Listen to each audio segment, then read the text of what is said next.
بسم الله والحمد لله والصلاة والسلام على أشرف رسول الله وعلى آله الفائزين برضا الله أما بعد.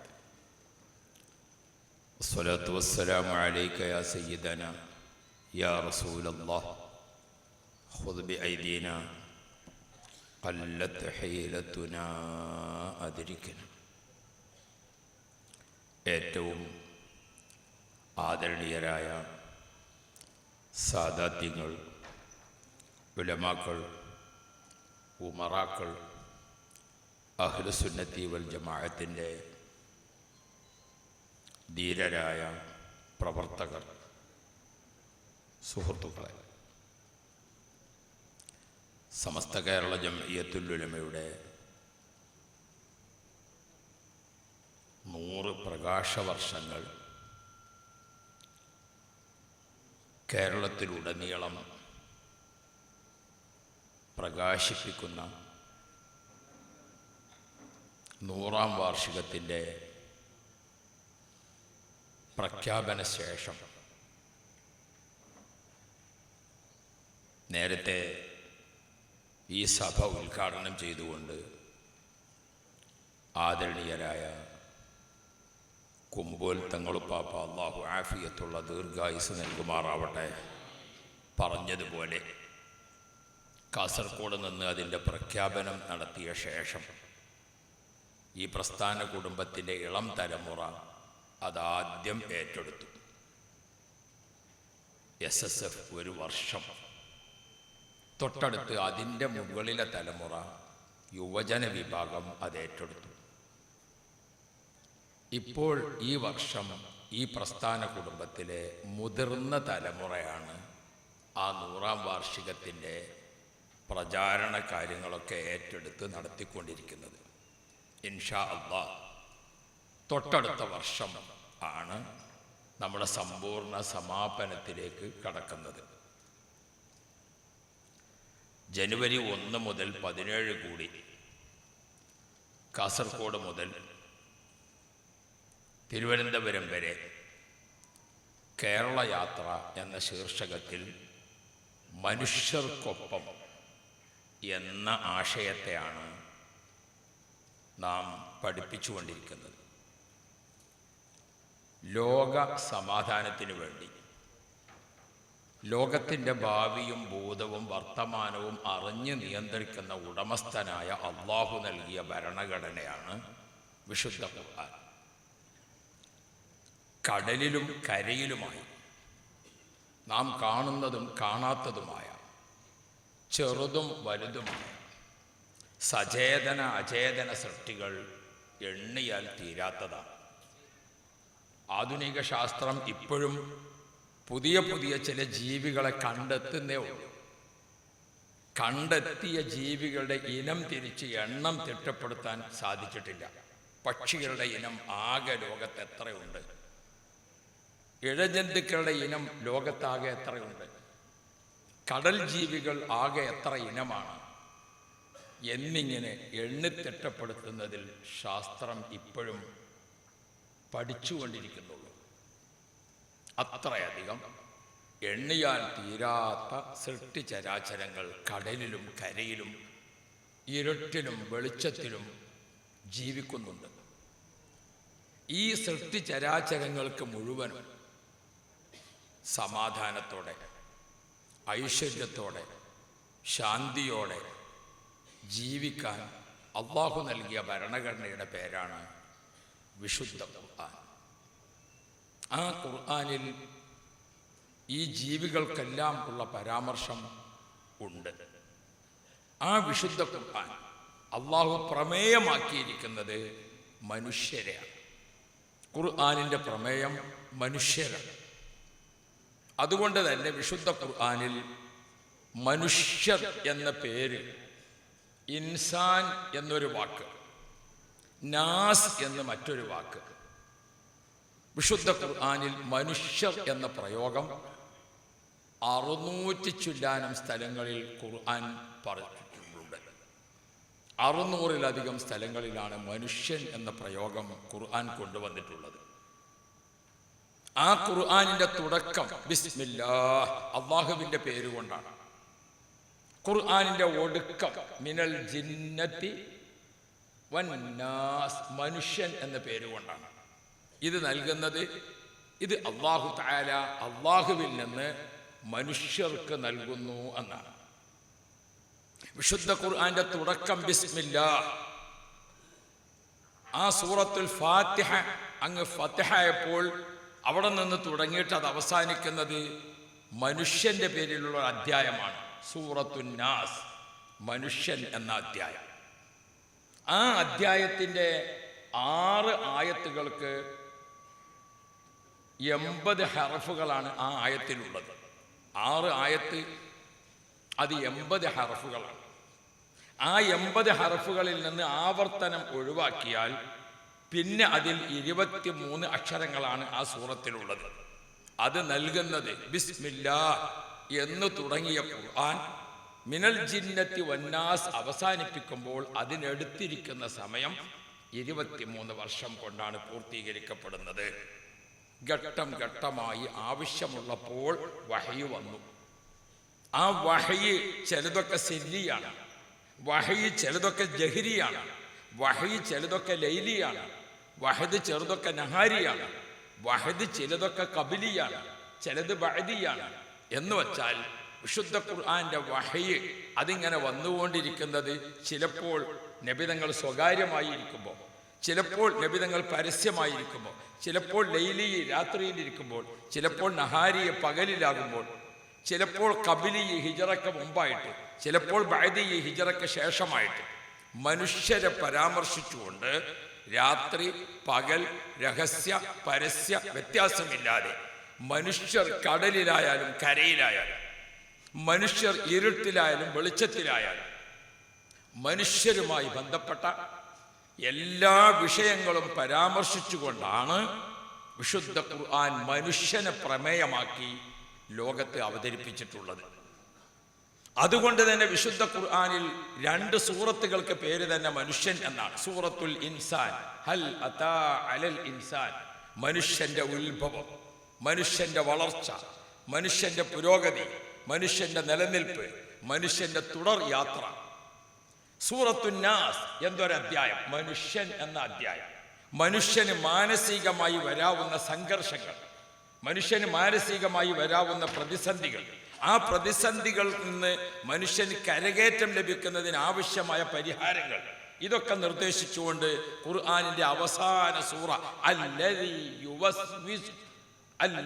യുവസ്വിസു, മനുഷ്യൻ ഞാൻ ജീവിക്കണോ വേണ്ടേ, ഞാൻ ആത്മഹത്യ ചെയ്യണോ ചെയ്യണ്ടേ, ഞാനിപ്പോൾ കൃഷി ചെയ്യണോ ചെയ്യണ്ടേ, ഞാനിപ്പോൾ ആലിമാകണോ ആലിമാകണ്ടേ, ഞാനിപ്പോൾ മുത്താലിമാകണോ മുത്താലിമാകണ്ടേ, അല്ലദീ യുവസ്വിസു, മനുഷ്യ മനസ്സുകളെ ദുസ്വാധീനിക്കുന്ന പലതും ഇതൊക്കെ ചേർന്ന് നിൽക്കുമ്പോൾ ഇൻസാൻ അന്നാസ്, മനുഷ്യന്റെ ഐഹികവും പാരത്രികവും, മനുഷ്യന്റെ രഹസ്യവും പരസ്യവും, മനുഷ്യന്റെ സന്തോഷവും ദുഃഖവും, ഇങ്ങനെ തുടങ്ങിയിട്ട് എല്ലാം പ്രമേയമാക്കിക്കൊണ്ട് മനുഷ്യനെ പ്രമേയമാക്കി വിശുദ്ധ ഖുർആൻ നമുക്ക് നൽകിയപ്പോൾ ഖുർആൻ മനുഷ്യർക്കൊപ്പമാണ്.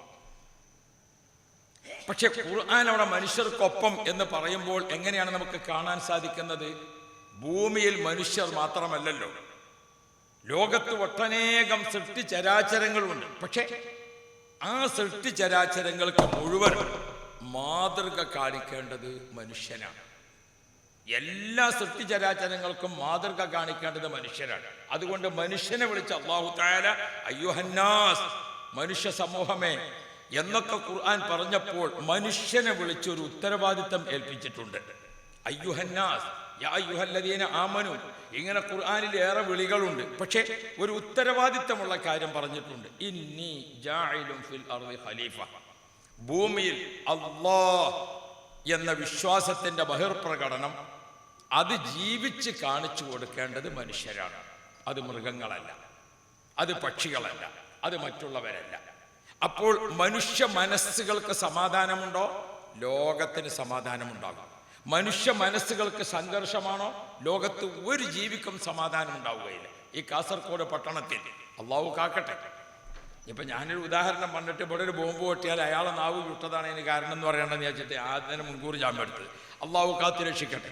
കാസർഗോഡ് പട്ടണത്തിൽ 2 തീവ്രവാദികൾ ഒരു ബോംബ് പൊട്ടിച്ചു എന്ന് വെക്കാം, അല്ലേ? അത് ചെയ്തത് മനുഷ്യനാണ്. അതിൻ്റെ കെടുതി ആരൊക്കെ അനുഭവിക്കണം? ആ ബോംബ് പൊട്ടിയതിനോട് തൊട്ട് നിൽക്കുന്ന മരം ഉണങ്ങിപ്പോകും, ചെടി കരിഞ്ഞു പോകും, അവിടെ പറന്നുകൊണ്ടിരിക്കുന്ന വണ്ട് പ്രാണികളൊക്കെ നശിച്ചു പോകും, അവിടെ കുറച്ച് ഉയരത്തിൽ പറക്കുന്ന പക്ഷികൾ അതിന് ദുഃഖം അനുഭവിക്കും, പൂച്ച ചത്തുപോകും, പട്ടി ചത്തുപോകും. അല്ലാഹു റബ്ബി, ഒരു 2 വികൃതികളായ മനുഷ്യന്മാരുടെ മനസ്സിലുണ്ടായിരിക്കുന്ന ഒരു വികൃതിയുടെ കെടുതി ആരൊക്കെ അനുഭവിക്കണം? കെട്ടിടങ്ങൾ തകർന്നു വീഴും, അമ്മിഞ്ഞപ്പാൽ കുടിക്കുന്ന കുഞ്ഞ് മരിച്ചു പോകും. ഒന്നും ചിന്തിക്കാതെ അങ്ങാടിയിൽ റേഷൻ കടയിൽ വാങ്ങാനും മീൻ വാങ്ങാനും ഒക്കെ വന്നിരിക്കുന്ന സാധാരണക്കാർ ഏതൊക്കെയോ ജാതി മതക്കാരൊക്കെ മനുഷ്യരതിൽ നശിച്ചു പോകും. മനുഷ്യ മനസ്സ് സംഘർഷമാണോ, അതിൻ്റെ ദുരിതം എല്ലാവരും ഏറ്റെടുക്കേണ്ടി വരും. ഇവിടെയാണ് അല്ലാഹു തആല ഉത്തരവാദിത്വം മനുഷ്യരെ ഏൽപ്പിച്ചുകൊണ്ട് സംസാരിക്കുന്നത്. മനുഷ്യ മനസ്സുകൾ സമാധാനമാണോ? എല്ലാ ജീവികൾക്കും സമാധാനം ഉണ്ടാകും. ഈ കൂടിയിരിക്കുന്ന നമ്മളെല്ലാവരും ചേർന്ന് കാസർഗോഡ് പട്ടണത്തിൽ ഒരു ബിരിയാണി സൽക്കാരം വെച്ചാൽ ആ സൽക്കാരത്തിൻ്റെ വാസന കേട്ടിട്ട് പക്ഷികൾക്ക് വയറു നിറയും. നല്ല വായു ഇങ്ങനെ വരികയാണ്, ബിരിയാണിയുടെ ചെമ്പ് ഇങ്ങനെ പൊട്ടിക്കുമ്പോൾ നല്ല സ്മെല്ലിങ്ങനെ വരികയാണ്. ആ നല്ല സ്മെല്ലിങ്ങനെ കേട്ടിട്ട് എത്രയോ ജീവജാലങ്ങൾക്ക് വയറു നിറയും. കാരണം കൊതുകിന് അധികം ഭക്ഷണം വേണ്ട. ഈ പാറിപ്പറക്കുന്ന ഒട്ടേറെ പ്രാണികൾക്ക് അതിന് വായുവാണ് ഭക്ഷണം. അതുകൊണ്ടാണ് നല്ലോണം കൊതുക് അടിക്കുന്ന സ്ഥലത്ത് നമ്മൾ നല്ല വാസനയുള്ള അത്തറ് പരത്തിയാൽ മതി, കൊതുക് മെല്ലെ പോകും. എന്തുകൊണ്ട്? നല്ല വാസന അതിന് വിഷമാണ്, ചീത്ത വാസന അതിന് ഭക്ഷണമാണ്. അതുകൊണ്ടാണ് കൊതുകൊക്കെ ഉൽപ്പാദിപ്പിക്കപ്പെടുന്നത് എവിടെയാണ്? മാലിന്യ കൂമ്പാരത്തിൽ നിന്നാണ്. അത്തറ് പരത്തിയാൽ ആര് പോകും? കൊതുക് പോകും. പക്ഷെ പൈസ കൊടുത്ത് വാങ്ങണം അത്തറ്.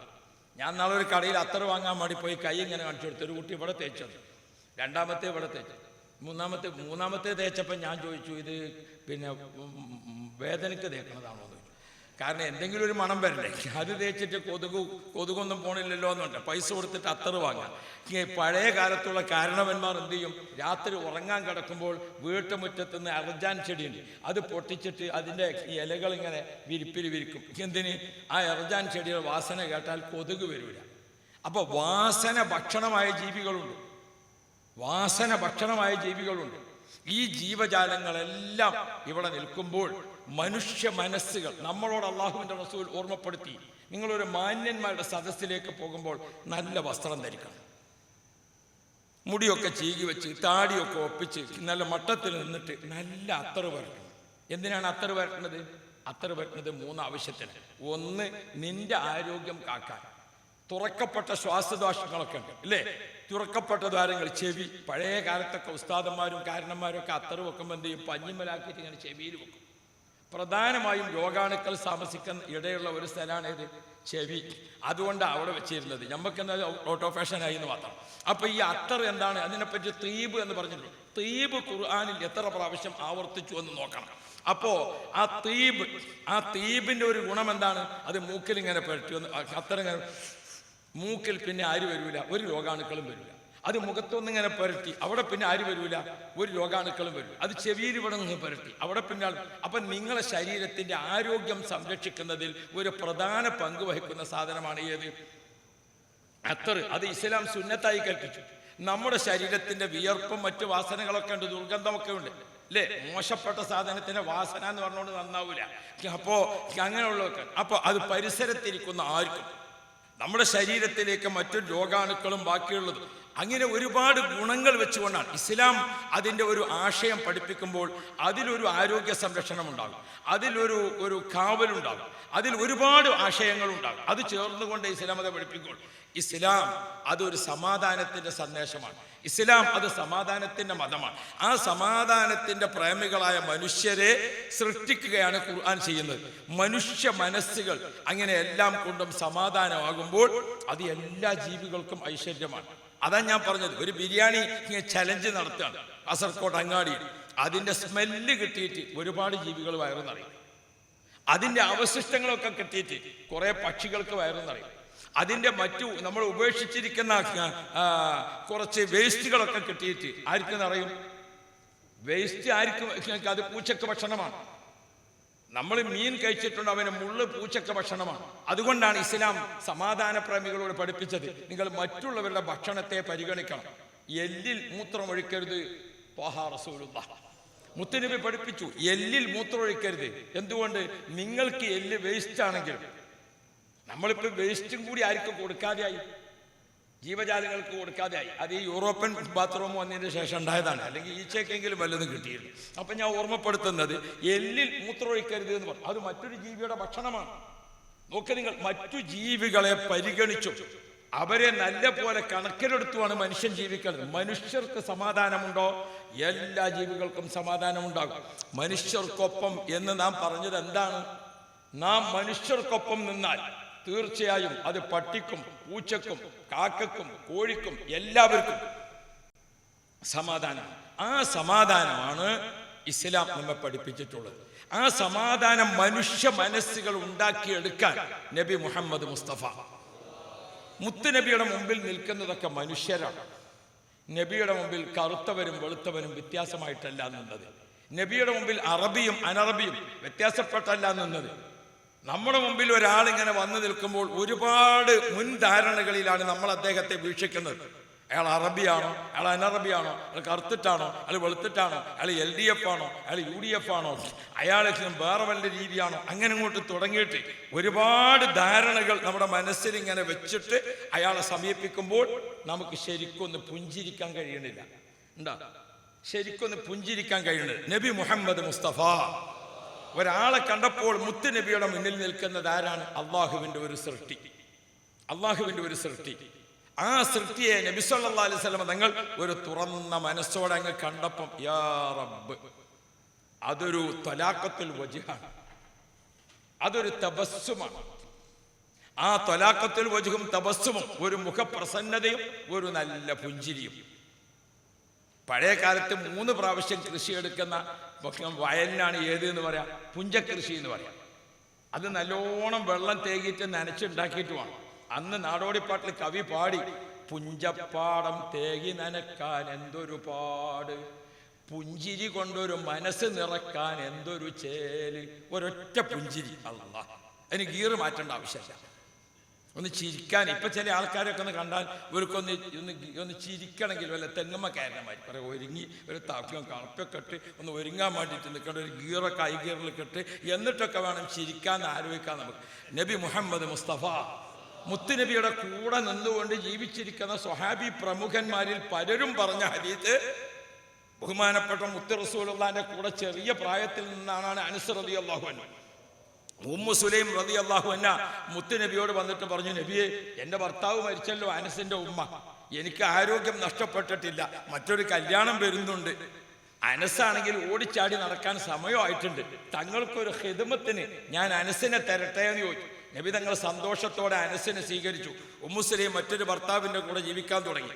അനസ് മുത്തുനബിയുടെ വീട്ടിൽ വന്ന് താമസിക്കുന്ന അക്കാലത്തെ ആയിഷ ബീബി റളിയല്ലാഹു അൻഹ പറയുന്നുണ്ട്, ഈത്തപ്പനയുടെ ഓല കൊണ്ട് ഇങ്ങനെ മടക്കി ഉണ്ടാക്കിയ ഒരു തലയണയാണ് അവരെ തലയണ. നമ്മളിപ്പോൾ തലയണ എന്ന് പറയുമ്പോഴേക്ക് നല്ല സ്പോഞ്ച് നല്ല ഉഷാറുള്ളതാണ് നമ്മളെ മനസ്സിൽ കാണുക. ഈത്തപ്പനയുടെ ഓല മടക്കിയിട്ട് പണ്ട് നമ്മൾ പള്ളി ദർശനമൊക്കെ ഓതുന്ന സമയത്ത് അലോ എന്ന് പറഞ്ഞിട്ടാണ് കിടക്കുക, കൈ ഇങ്ങനെ വെച്ച്. അപ്പോൾ അങ്ങനത്തെ തലയണ ആയിഷ ബീബി റളിയല്ലാഹു അൻഹ പറയാണ്, ഞങ്ങൾക്ക് രണ്ടാൾക്കും കൂടി ഒരു തലയാണ്. ആ തലയണയുടെ ഒരറ്റത്ത് ഞാൻ തലവെച്ച് കിടക്കും. അപ്പൊ നബിതങ്ങൾ ഇങ്ങേ അറ്റത്ത് തലവെച്ച് കിടക്കും. അനസ് കൊച്ചുകുട്ടിയല്ലേ, അനസ് തങ്ങൾ വന്നിട്ട് എന്ത് ചെയ്യും? അതിൻ്റെ നടുക്ക് ചെറിയൊരു സ്ഥലം ഒഴിവുണ്ട്, അവിടെ അനസ് റളിയല്ലാഹു അൻഹു തലവെച്ച് കിടക്കും. അത്ര ചെറുപ്പത്തിൽ അനസ് തങ്ങൾ ആരെ കൂടെ ഉണ്ട്? മുത്തുനബിയുടെ കൂടെ. ആ അനസ് തങ്ങൾ പറയാണ്, 10 വർഷത്തെ ഖിദ്മത്തിന്റെ റിപ്പോർട്ട് ബഹുമാനപ്പെട്ടവർ പറഞ്ഞു, മാ റഅയ്തു അഹദൻ അക്സറ തബസ്സുമൻ മിൻ മുഹമ്മദിൻ റസൂലില്ലാഹ്. മുത്തുനബിയെ പോലെ പുഞ്ചിരിക്കുന്ന ഒരാളെ ലോകം വേറെ കണ്ടിട്ടില്ല. മനുഷ്യർക്കൊപ്പം ആ പുഞ്ചിരി ഇങ്ങനെ എല്ലാ മനുഷ്യരുടെ മനസ്സിലും ആ പുഞ്ചിരി ഉണ്ടാകുമ്പോൾ പൂച്ചയ്ക്ക് അത് വല്ലാത്തൊരു സന്തോഷമാണ്, പട്ടിക്ക് അത് വല്ലാത്തൊരു സന്തോഷമാണ്, പാമ്പിന് അത് വല്ലാത്തൊരു സന്തോഷമാണ്, ജീവജാലങ്ങൾക്ക് മുഴുവനും അതൊരു സന്തോഷമാണ്. വിശുദ്ധ ഖുർആൻ മനുഷ്യരെ പ്രമേയമാക്കി തന്നത് എല്ലാ ജീവികൾക്കും ആവശ്യത്തെ. ഈ ആശയത്തെ ഈ നമ്മുടെ നാട്ടിൽ നിലനിർത്തുന്നതിന് വേണ്ടി വന്ന മഹാരഥന്മാരെ പേരാണ് ബഹുമാനപ്പെട്ട തങ്ങളവരുടെ പ്രസംഗത്തിന്റെ തുടക്കത്തിൽ പറഞ്ഞത് ബഹുമാനപ്പെട്ട മാലിക് ദീനാർ റളിയല്ലാഹു അൻഹു. അവരുടെ ആ ഒരു സ്വഭാവം അവർ കാഴ്ചവെച്ചു. ഇസ്ലാമിലേക്ക്. ഇപ്പൊ നമ്മുടെ മുമ്പിൽ ഇത് ആരുടെ മാസമാണ്? റിഫായി ശൈഖ് റളിയല്ലാഹു അൻഹുവിന്റെ അനുസ്മരണ മാസമാണ്. ബഹുമാനപ്പെട്ട സമസ്ത കേരള ജംഇയ്യത്തുൽ ഉലമയുടെ പഠനം നമ്മൾ നടത്തിയാൽ ഇത് ആരുടെ മാസമാണ്? സമസ്തയുടെ ഒന്നാമത്തെ അധ്യക്ഷനും സ്ഥാപകനുമായ വരക്കൽ മുല്ലക്കോയ തങ്ങൾ കഴിഞ്ഞു. തൊട്ടടുത്ത് സമസ്തയുടെ പ്രസിഡന്റ് ആരാ? ബഹുമാനപ്പെട്ട പാങ്ങിൽ അഹമ്മദ് കുട്ടി മുസ്ലിയാർ. അവരുടെ ശേഷം സമസ്തയുടെ പ്രസിഡന്റ് ആരാ? ബഹുമാനപ്പെട്ട വാളക്കുളം അബ്ദുൽ ബാരി മൗലവി പാപ്പ. സമസ്തയുടെ തുടക്കത്തിൽ 1926 സമസ്തയുടെ തുടക്ക മീറ്റിംഗിൽ പങ്കെടുത്തുകൊണ്ട് ആദ്യത്തെ കമ്മിറ്റിയിൽ വൈസ് പ്രസിഡന്റായി. വരക്കൽ മുല്ലക്കോയ തങ്ങളുടെ കമ്മിറ്റിയിൽ വാളക്കുളം അബ്ദുൽ മൗലവി പ്രസിഡന്റാണ്, വൈസ് പ്രസിഡന്റാണ്. പിന്നെ രണ്ടാമത്തെ പ്രസിഡന്റ് ആരാ? പാങ്ങിൽ അഹമ്മദ് കുട്ടി മുസ്ലിയാർ. അപ്പോഴും ബഹുമാനപ്പെട്ടവർ പ്രസിഡന്റാണ്. അങ്ങനെ 19 കൊല്ലത്തിന്റെയും 20ന്റെ അടുത്തെത്തി നിൽക്കുന്ന അത്രയും കൊല്ലം സമസ്തയുടെ വൈസ് പ്രസിഡന്റായി. തുടക്ക പ്രസിഡന്റായ വരക്കൽ മുല്ലക്കോയ തങ്ങളും പാങ്ങിൽ അഹമ്മദ് കുട്ടി മുസ്ലിയാരും വഫാത്തായപ്പോൾ പിന്നെ ആ പ്രസിഡന്റ് കസേരയിലേക്ക് ഇരുന്നത് ആരാണ്? വാളക്കുളം അബ്ദുൽ ബാരി മൗലവി പാപ്പയാണ്. മൂപ്പര് പ്രസിഡന്റായത് എത്രയാണെന്നോ? 20 വർഷം. അങ്ങനെ വൈസ് പ്രസിഡന്റും കൂടിയായി ഏകദേശം 40 വർഷം ഈ സമസ്തയെ നയിച്ച മഹോന്നതരായ മഹാനാണ് ബഹുമാനപ്പെട്ട വാളക്കുളം അബ്ദുൽ ബാരി മൗലവി പാപ്പ. മൂപ്പരുടെ ആണ്ട് നടക്കുന്ന മാസമാണിത്. 1298 ജമാദുൽ ആഖറിൽ ബഹുമാനപ്പെട്ടവർ ജനിച്ചു. 1385 ജമാദുൽ ഊല 87ാമത്തെ വയസ്സിൽ ബഹുമാനപ്പെട്ടവർ വഫാത്തായി. 87 വയസ്സ് ജീവിച്ചിരിക്കുന്ന മൂപ്പർ 40 കൊല്ലം സമസ്തയുടെ പ്രസിഡന്റാണ്. അത്ര പാരമ്പര്യം പിന്നെ സമസ്തയിൽ പറയാനുള്ള ഏക ആൾ സമസ്തയുടെ അധ്യക്ഷ കസേരയിൽ ഇരുന്ന ബഹുമാനപ്പെട്ട താജുൽ ഉലമ ഉപ്പാപ്പയാണ്. അള്ളാഹുവേ ദീർഘായുസ് നൽ, അള്ളാഹുവേ അവിടുത്തെ ദർജ വർദ്ധിപ്പിച്ചു കൊടുക്കണേ അല്ലാ. താജുൽ ഉലമ ബഹുമാനപ്പെട്ട സയ്യിദ് അബ്ദുറഹ്മാൻ അൽ ബുഖാരി ഉള്ളാൾ തങ്ങളുപ്പാപ്പ. അള്ളാഹുവേ അവിടെ നിന്ന് നമുക്ക് കൊളുത്തി തന്ന ഒരു ഊർജമുണ്ട്. വലൗ വഹ്ദി എന്ന് പറഞ്ഞ ഒരു ഊർജം, അതിപ്പോഴും നമ്മുടെ കാതുകളിൽ ഇങ്ങനെ അലയടിച്ചുകൊണ്ടിരിക്കുക. ഈ പ്രസ്ഥാനത്തിന്റെ ഏറ്റവും മറക്കാൻ കഴിയാത്ത സമ്മേളനമാണ് എറണാകുളം സമ്മേളനം. എറണാകുളം സമ്മേളനത്തിന് പോയവർ ഈ സദസ്സിലുണ്ടെങ്കിലും കൈവന്നിച്ചാണ്. ഈ പ്രസ്ഥാനത്തിന്റെ ബദരീങ്ങളാണ്. അല്ലാഹു തആല ഖൈറ് നൽകുമാറാവട്ടെ. കാരണം അന്ന് എറണാകുളം സമ്മേളനത്തിന് പോകുക എന്ന് പറഞ്ഞാൽ അങ്ങനത്തെ ഒരു സമയമാണ്. നിങ്ങൾ ഇതിലുണ്ട് എന്ന് ഞാനറിയില്ല, ഞാൻ ഇതിലുണ്ട് എന്ന് നിങ്ങളും അറിയില്ല. അതാണ് അന്നത്തെ കാലം. ഇനി വേറൊരാളോട് പുതിയതായിട്ട് കാണുമ്പോൾ നിങ്ങൾ ഇതിലുണ്ടോ എന്ന് ചോദിക്കാനും വയ്യ. നിങ്ങൾ ഏതാ സൈസ് എന്ന് അറിയില്ലല്ലോ. അഥവാ ചോദിച്ചാൽ ജോലി പോയി പോകുമോ, അതല്ലെങ്കിൽ മുത്താലിമാണെങ്കിൽ പിരിച്ചു വിടുമോ, വീട്ടിലേക്ക് ഭക്ഷണത്തിന് പോകുന്നിടത്ത് അവിടുന്ന് ചോദിച്ചാൽ വിളമ്പി വെച്ച ഭക്ഷണം തരാതെ ഇറക്കി വിട്ടു. അങ്ങനത്തെ അനുഭവം മുത്താലിമീങ്ങൾക്കുണ്ട്. എടുത്തു വെച്ചിരിക്കുന്ന നോമ്പ് തുറക്കാൻ അനുവദിക്കാതെ അവിടുന്ന് പറഞ്ഞയച്ചു. രാത്രി 10 മണിക്ക് ശേഷമാണ് കമ്മിറ്റിക്കാർ യോഗം ചേരുന്നത്. മുദരിസിന്റെ കാര്യത്തിൽ എന്തു ചെയ്യുന്നു. അങ്ങനെ യോഗം ചേർന്നു 10 മണിക്ക് ശേഷം. 11:30 യോഗം അവസാനിപ്പിച്ചപ്പോൾ തീരുമാനിച്ചു മുദരിസിനെയും കുട്ടികളെയും പിരിച്ചുവിടാം. അങ്ങനെ രാത്രി 11:30 തീരുമാനിച്ചത് എന്താണെന്നോ? ഇപ്പൊ പിരിച്ചുവിടാം. 42 മുത്തഅല്ലിമീങ്ങളും മുദരിസും പള്ളി വിട്ടിറങ്ങി. അവര് നടുറോഡിൽ പള്ളിയിലെ ഉസ്താദും ഈ കുട്ടികളും ഇങ്ങനെ ഇരിക്കുന്നത് കണ്ടപ്പോൾ അതിന്റെ പരിസരത്തുള്ള മറ്റു മതക്കാരായ സ്നേഹിതന്മാർ അവരെ സഹായിച്ചു. അങ്ങനത്തെ സംഭവം നമ്മൾ അനുഭവിച്ചിട്ടുണ്ട്. എവിടെ എന്ത് എന്ന് ചോദിക്കേണ്ട ആ സനത് പറയേണ്ട കാലം അല്ല ഇപ്പൊ. ഓരോ സാഹചര്യം ഉണ്ടല്ലോ. വേണ്ടി വരുമ്പോൾ സനതും അതിൻ്റെ അപ്പുറമൊക്കെ നമുക്ക് മുമ്പും പറഞ്ഞിട്ടുണ്ട്, ഇനിയും പറയും. അല്ലാഹു തആല ഖൈറ് നൽകുമാറാവട്ടെ. അപ്പം ഞാൻ ഓർമ്മപ്പെടുത്തുന്നത് ഇതൊക്കെ അനുഭവിച്ചൊരു സമയമുണ്ട്. ഇവിടെ ഞാൻ പറയുന്നത് ബഹുമാനപ്പെട്ട അന്ന് ആ എറണാകുളം സമ്മേളനത്തിൽ ബഹുമാനപ്പെട്ട ACS വീരാമുസ്ലിയാർ വഫാത്തിന്റെ മാസമാണ്. അള്ളാഹു ദർജ ഏറ്റി കൊടുക്കട്ടെ. ACS വീരാമുസ്ലിയാർ നിങ്ങളൊക്കെ ഓർക്കുന്നുണ്ടോ? ഒരു തുർക്കി തൊപ്പി വെച്ചിട്ട് അല്പം ഉള്ളിങ്ങനെ ഒരു അക വളഞ്ഞിട്ട് ഒരു കുറിയ മനുഷ്യൻ. അദ്ദേഹം അന്ന് സമസ്തയുടെ മുബല്ലിഗായ അദ്ദേഹം ബസ്സിന് കാശില്ലാത്തതിൻ്റെ പേരിൽ, കൊടുക്കാൻ ശമ്പളത്തിന് വകയില്ലാത്തതിൻ്റെ പേരിൽ മൂപ്പര് തന്നെ സ്വയം ഒരു തൊഴിൽ കണ്ടെത്തി. അതാണ് അജമാംസര ചായ. അജമാംസ രസായനം എന്നിട്ട് മൂപ്പര് പോണ വഴിക്കൊക്കെ കുറച്ച് കുപ്പിയിൽ എന്തുണ്ടാവും, ഒരു ലേഹം ഉണ്ടാവും.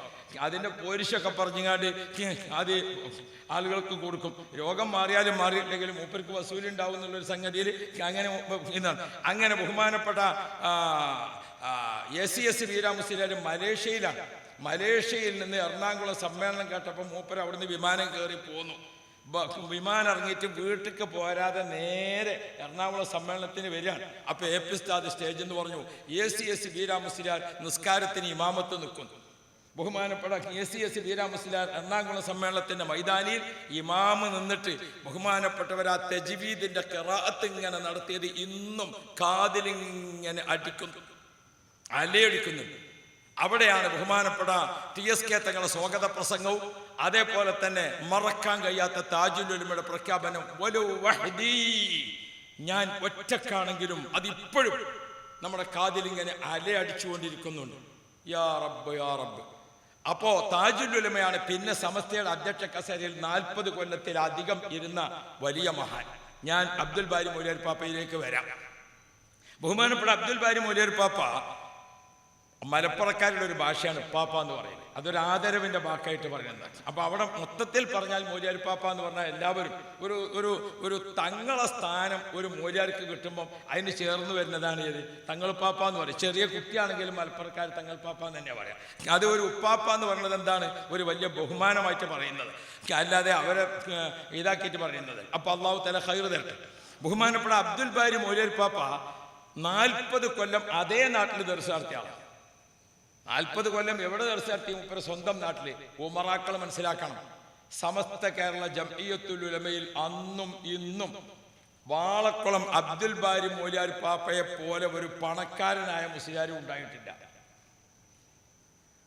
അബ്ദുൽ ബാരി മൗലിയാർ പാപ്പയെ പോലെ പണക്കാരനായ ഒരു മുസ്ലിയാർ സമസ്തയുടെ മെമ്പർഷിപ്പിൽ പിന്നെ ഇതുവരെ ഉണ്ടായിട്ടില്ല. അന്നത്തെ കാലത്ത് സമസ്തയുടെ പ്രസിഡന്റ് സ്ഥാനം മൂപ്പർ ഏറ്റെടുത്തപ്പോൾ മൂപ്പർക്ക് അനന്തരാവകാശമായി കിട്ടിയിരിക്കുന്ന സ്വത്തിന്റെ പുറമെ ക്യാഷായിട്ട് കയ്യിൽ എത്രയുണ്ട്? 2.5 ലക്ഷം രൂപയുണ്ട്. അന്ന് ക്യാഷായിട്ട് 2.5 ലക്ഷം രൂപയുണ്ട്. 2.5 ലക്ഷം എന്ന് അന്ന് പറഞ്ഞാൽ ഇന്ന് എത്രയേ കാലം? കോടി ആയിരിക്കണോ കോടി വേണ്ടതെന്ന്. ഞാൻ മിഞ്ഞാന്ന് വരുമ്പോൾ ഒരു ഓട്ടോ ഒരു മറ്റേ മറ്റേ ആ ടിക്കറ്റ് വെക്കുന്ന എങ്ങായിട്ട് അയാളുണ്ട് 3 കോടി ഞാൻ തിരിഞ്ഞു നോക്കിയതും കൂടിയില്ല. അതാണ് കോടിൻ്റെ കാലം. അപ്പോൾ ഇപ്പം ഇത് കോടിയാ. അന്നത്തെ 2.5 ലക്ഷത്തിന് ഇന്ന് മൂല്യം നിശ്ചയിക്കാൻ കഴിയില്ല. ബഹുമാനപ്പെട്ട MA ഉസ്താദ് റഹ്മത്തുള്ളാഹി അലൈഹി, ബഹുമാനപ്പെട്ടവർ വഫാത്തിന്റെ ഒരു മാസം മുമ്പാണെന്ന് തോന്നുന്നു, ബഹുമാനപ്പെട്ടവരെ കണ്ടപ്പോൾ വാളക്കുളം അബ്ദുൽ ബാരി മൗലിയാർ പാപ്പാൻ്റെ അടുത്ത് പോയ കഥ പറഞ്ഞു. ബഹുമാനപ്പെട്ട MA ഉസ്താദ് ഇവിടെ നിന്ന് തൃക്കരിപ്പൂരിൽ ട്രെയിൻ കയറുകയാണ്. ഏത് ട്രെയിന്? ഇന്നിപ്പോൾ ഞാൻ കോഴിക്കോട്ട് നിന്ന് ഇങ്ങോട്ട് ട്രെയിനിൽ വന്ന് വന്ദേ ഭാരതിലാണ്. അവിടുന്ന് കയറി കാസർകോട്ട് എത്തല്ലോ എന്ന് ചോദിച്ചാൽ ആലോചിച്ച് നോക്കുമ്പോൾ ഇവിടെ എത്തിക്കണപ്പോഴേക്കും അത്ര അതിൻ്റെ ഇടയിൽ ഒരു ചായയും കിട്ടി ഫ്രീ ആയിട്ട്. ഒരു ഒരു വെജിറ്റബിൾ ബിരിയാണിയും കിട്ടി. ഈ പള്ളം കൂടെ ഏൽപ്പിച്ച വെജിറ്റബിൾ ബിരിയാണിയാണ്. ബിരിയാണിയാണെങ്കിൽ ഒരു ഇറച്ചി വേണ്ടേ? അപ്പോൾ ആരോ എന്നോട് പറഞ്ഞു ഇതാണ് കഴിച്ചോടി, ഇന്ന ഇറച്ചി ഉണ്ടാവും എന്ന് പറഞ്ഞു. അപ്പം അങ്ങനെയാണ് സമാധാനത്തിൽ കഴിച്ചത്. അപ്പം ഇരിക്കട്ടെ, കോഴിക്കോട്ട് നിന്ന് കയറിയിട്ട് ആ ട്രെയിന് ശ്വാസം അയക്കുമ്പോഴേക്ക് ഇവിടെ എത്തി? അന്ന് MA ഉസ്താദ് പോയ ട്രെയിൻ ഏതാണെന്നറിയോ? ഞാനൊക്കെ സ്കൂൾ പഠിക്കുന്ന സമയത്ത് 3ാം ക്ലാസ്സിലുണ്ടെങ്കിൽ ഒരു നീണ്ട ബുക്ക്, വർക്ക് ബുക്ക്, അതിലുണ്ടൊരു പുക പോണ തീവണ്ടിൻ്റെ എഞ്ചിൻ. കൂ കൂ കൂ കൂ തീവണ്ടി, കൂക്കിപ്പായും തീവണ്ടി, കൽക്കരി തിന്നും തീവണ്ടി, വെള്ളം മോന്തും തീവണ്ടി. ആ വണ്ടിക്കാണ് ഉസ്താദ് ഇവിടുന്ന് കയറിയത് വ്യാഴാഴ്ച രാവിലെ 10 മണിക്ക്. അത് പരപ്പനങ്ങാടി എത്തുന്ന സമയത്ത് വൈകുന്നേരം ആയി. അവിടുന്ന് ഇറങ്ങിയിട്ട് പനയത്തിൽ പള്ളിയിൽ പോയിട്ട് ജമ്മും കസറുവാക്കി നിസ്കരിച്ചിട്ട് ഉസ്താദ് നടക്കുകയാണ്. എവിടേക്ക്? വാളക്കുളത്തേക്ക്. 24 കിലോമീറ്റർ. എത്ര കിലോമീറ്റർ? ഇന്ന് MA ഉസ്താദിന്റെ മുഹബ്ബീങ്ങളായ, താജുൽ ഉലമയുടെ അങ്ങേയറ്റത്തെ മുഹബ്ബീങ്ങളായ നിങ്ങളും ഞാനും 1 കിലോമീറ്റർ നടക്കാൻ തയ്യാറുണ്ടോ? നമ്മളെ യൂണിറ്റിലെ മീറ്റിംഗ് വിളിച്ചാൽ നമുക്ക് പോകാൻ സമയമല്ല. നമ്മളെ കേരള യാത്രൻ്റെ ആ സ്വീകരണത്തിൻ്റെ പരിപാടികൾ ആലോചിക്കുമ്പോൾ കുറച്ച് ആൾക്കാർ നമ്മൾ എന്ത് കാണുന്നുണ്ട്? എന്ത് ഗാർഡനാണ് പറഞ്ഞത്? സെന്റിനറി ഗാർഡന് നമ്മൾ എത്ര നടത്തണം എന്ന് ആലോചിച്ച് നോക്കുമ്പോൾ സുബ്ഹാനല്ലാഹ്, 1/2 കിലോമീറ്റർ മതിയോ? 1 കിലോമീറ്റർ ദൂരെ നിർത്തണോ? അതിൻ്റെ തർക്കപ്പുറം തീർന്നിട്ടില്ല. മജീദ് സാഹിബ് ഇവിടെ ഉണ്ടായിരുന്നു, തീർന്നോന്നറിയില്ല. 1 കിലോമീറ്റർ ദൂരം നിന്ന് സെന്റിനറി ഗാർഡ് എങ്ങനെ നടക്കണം? ഒരു ലെഫ്റ്റ് റൈറ്റ് പറഞ്ഞിട്ടില്ലെങ്കിലും നടത്തം അങ്ങനെയാകാം. ലെഫ്റ്റ് റൈറ്റ് എന്ന് പറയാതെ അങ്ങനെ നടക്കണം. അതാണ് നമ്മൾ കാണുന്നത്. മനസ്സിലായില്ലേ? സൗദിയിലൊക്കെ പള്ളിയിൽ കയറിയാൽ എന്ത് പറയും? സൗഫൊക്കെ എന്ന് പറയും. നമ്മളെ നാട്ടിൽ പറയാതെ തന്നെ എല്ലാവരും റെഡി ആയിട്ട് നിൽക്കും. അത്ര സ്റ്റഡിയുള്ള ആളുകളാണ്. നമ്മളോട് പറഞ്ഞിട്ട് കാര്യം, സൗദിയിൽ നിന്ന് ഇതെന്താ പറയണെന്നുള്ളത് ചിലവർക്കൊന്നും മനസ്സിലാവില്ല. മക്കത്തെ ഹജ്ജിന് എന്നപ്പോൾ ഒരാൾ ചോദിച്ചു, ഉസ്താദെ ഇവിടെ ഇമാമ് നിസ്കരിക്കാൻ നിന്നാലപ്പോൾ സ്റ്റൗ എന്നിങ്ങനെ പറയണ്ടല്ലോ, അതെന്താന്ന് ചോദിച്ചു. അപ്പോൾ വേറൊരാൾ പറഞ്ഞത് മിനായിൽ തീപിടുത്തണ്ടായതിന് ശേഷം സ്റ്റൗ കൊണ്ടുപോകരുത് എന്ന് പറയാണ് ഞാൻ. അപ്പോൾ എന്താണെന്ന് തിരിയാതെ അങ്ങനെ ഉണ്ടാവും. ഞാൻ ബുഖാരിയിലുണ്ടോയെന്ന് ചോദിക്കേണ്ട, അതൊരു ഉമ്മാമാൻ്റെ ഹദീസ് പറഞ്ഞതേ ഉള്ളൂ.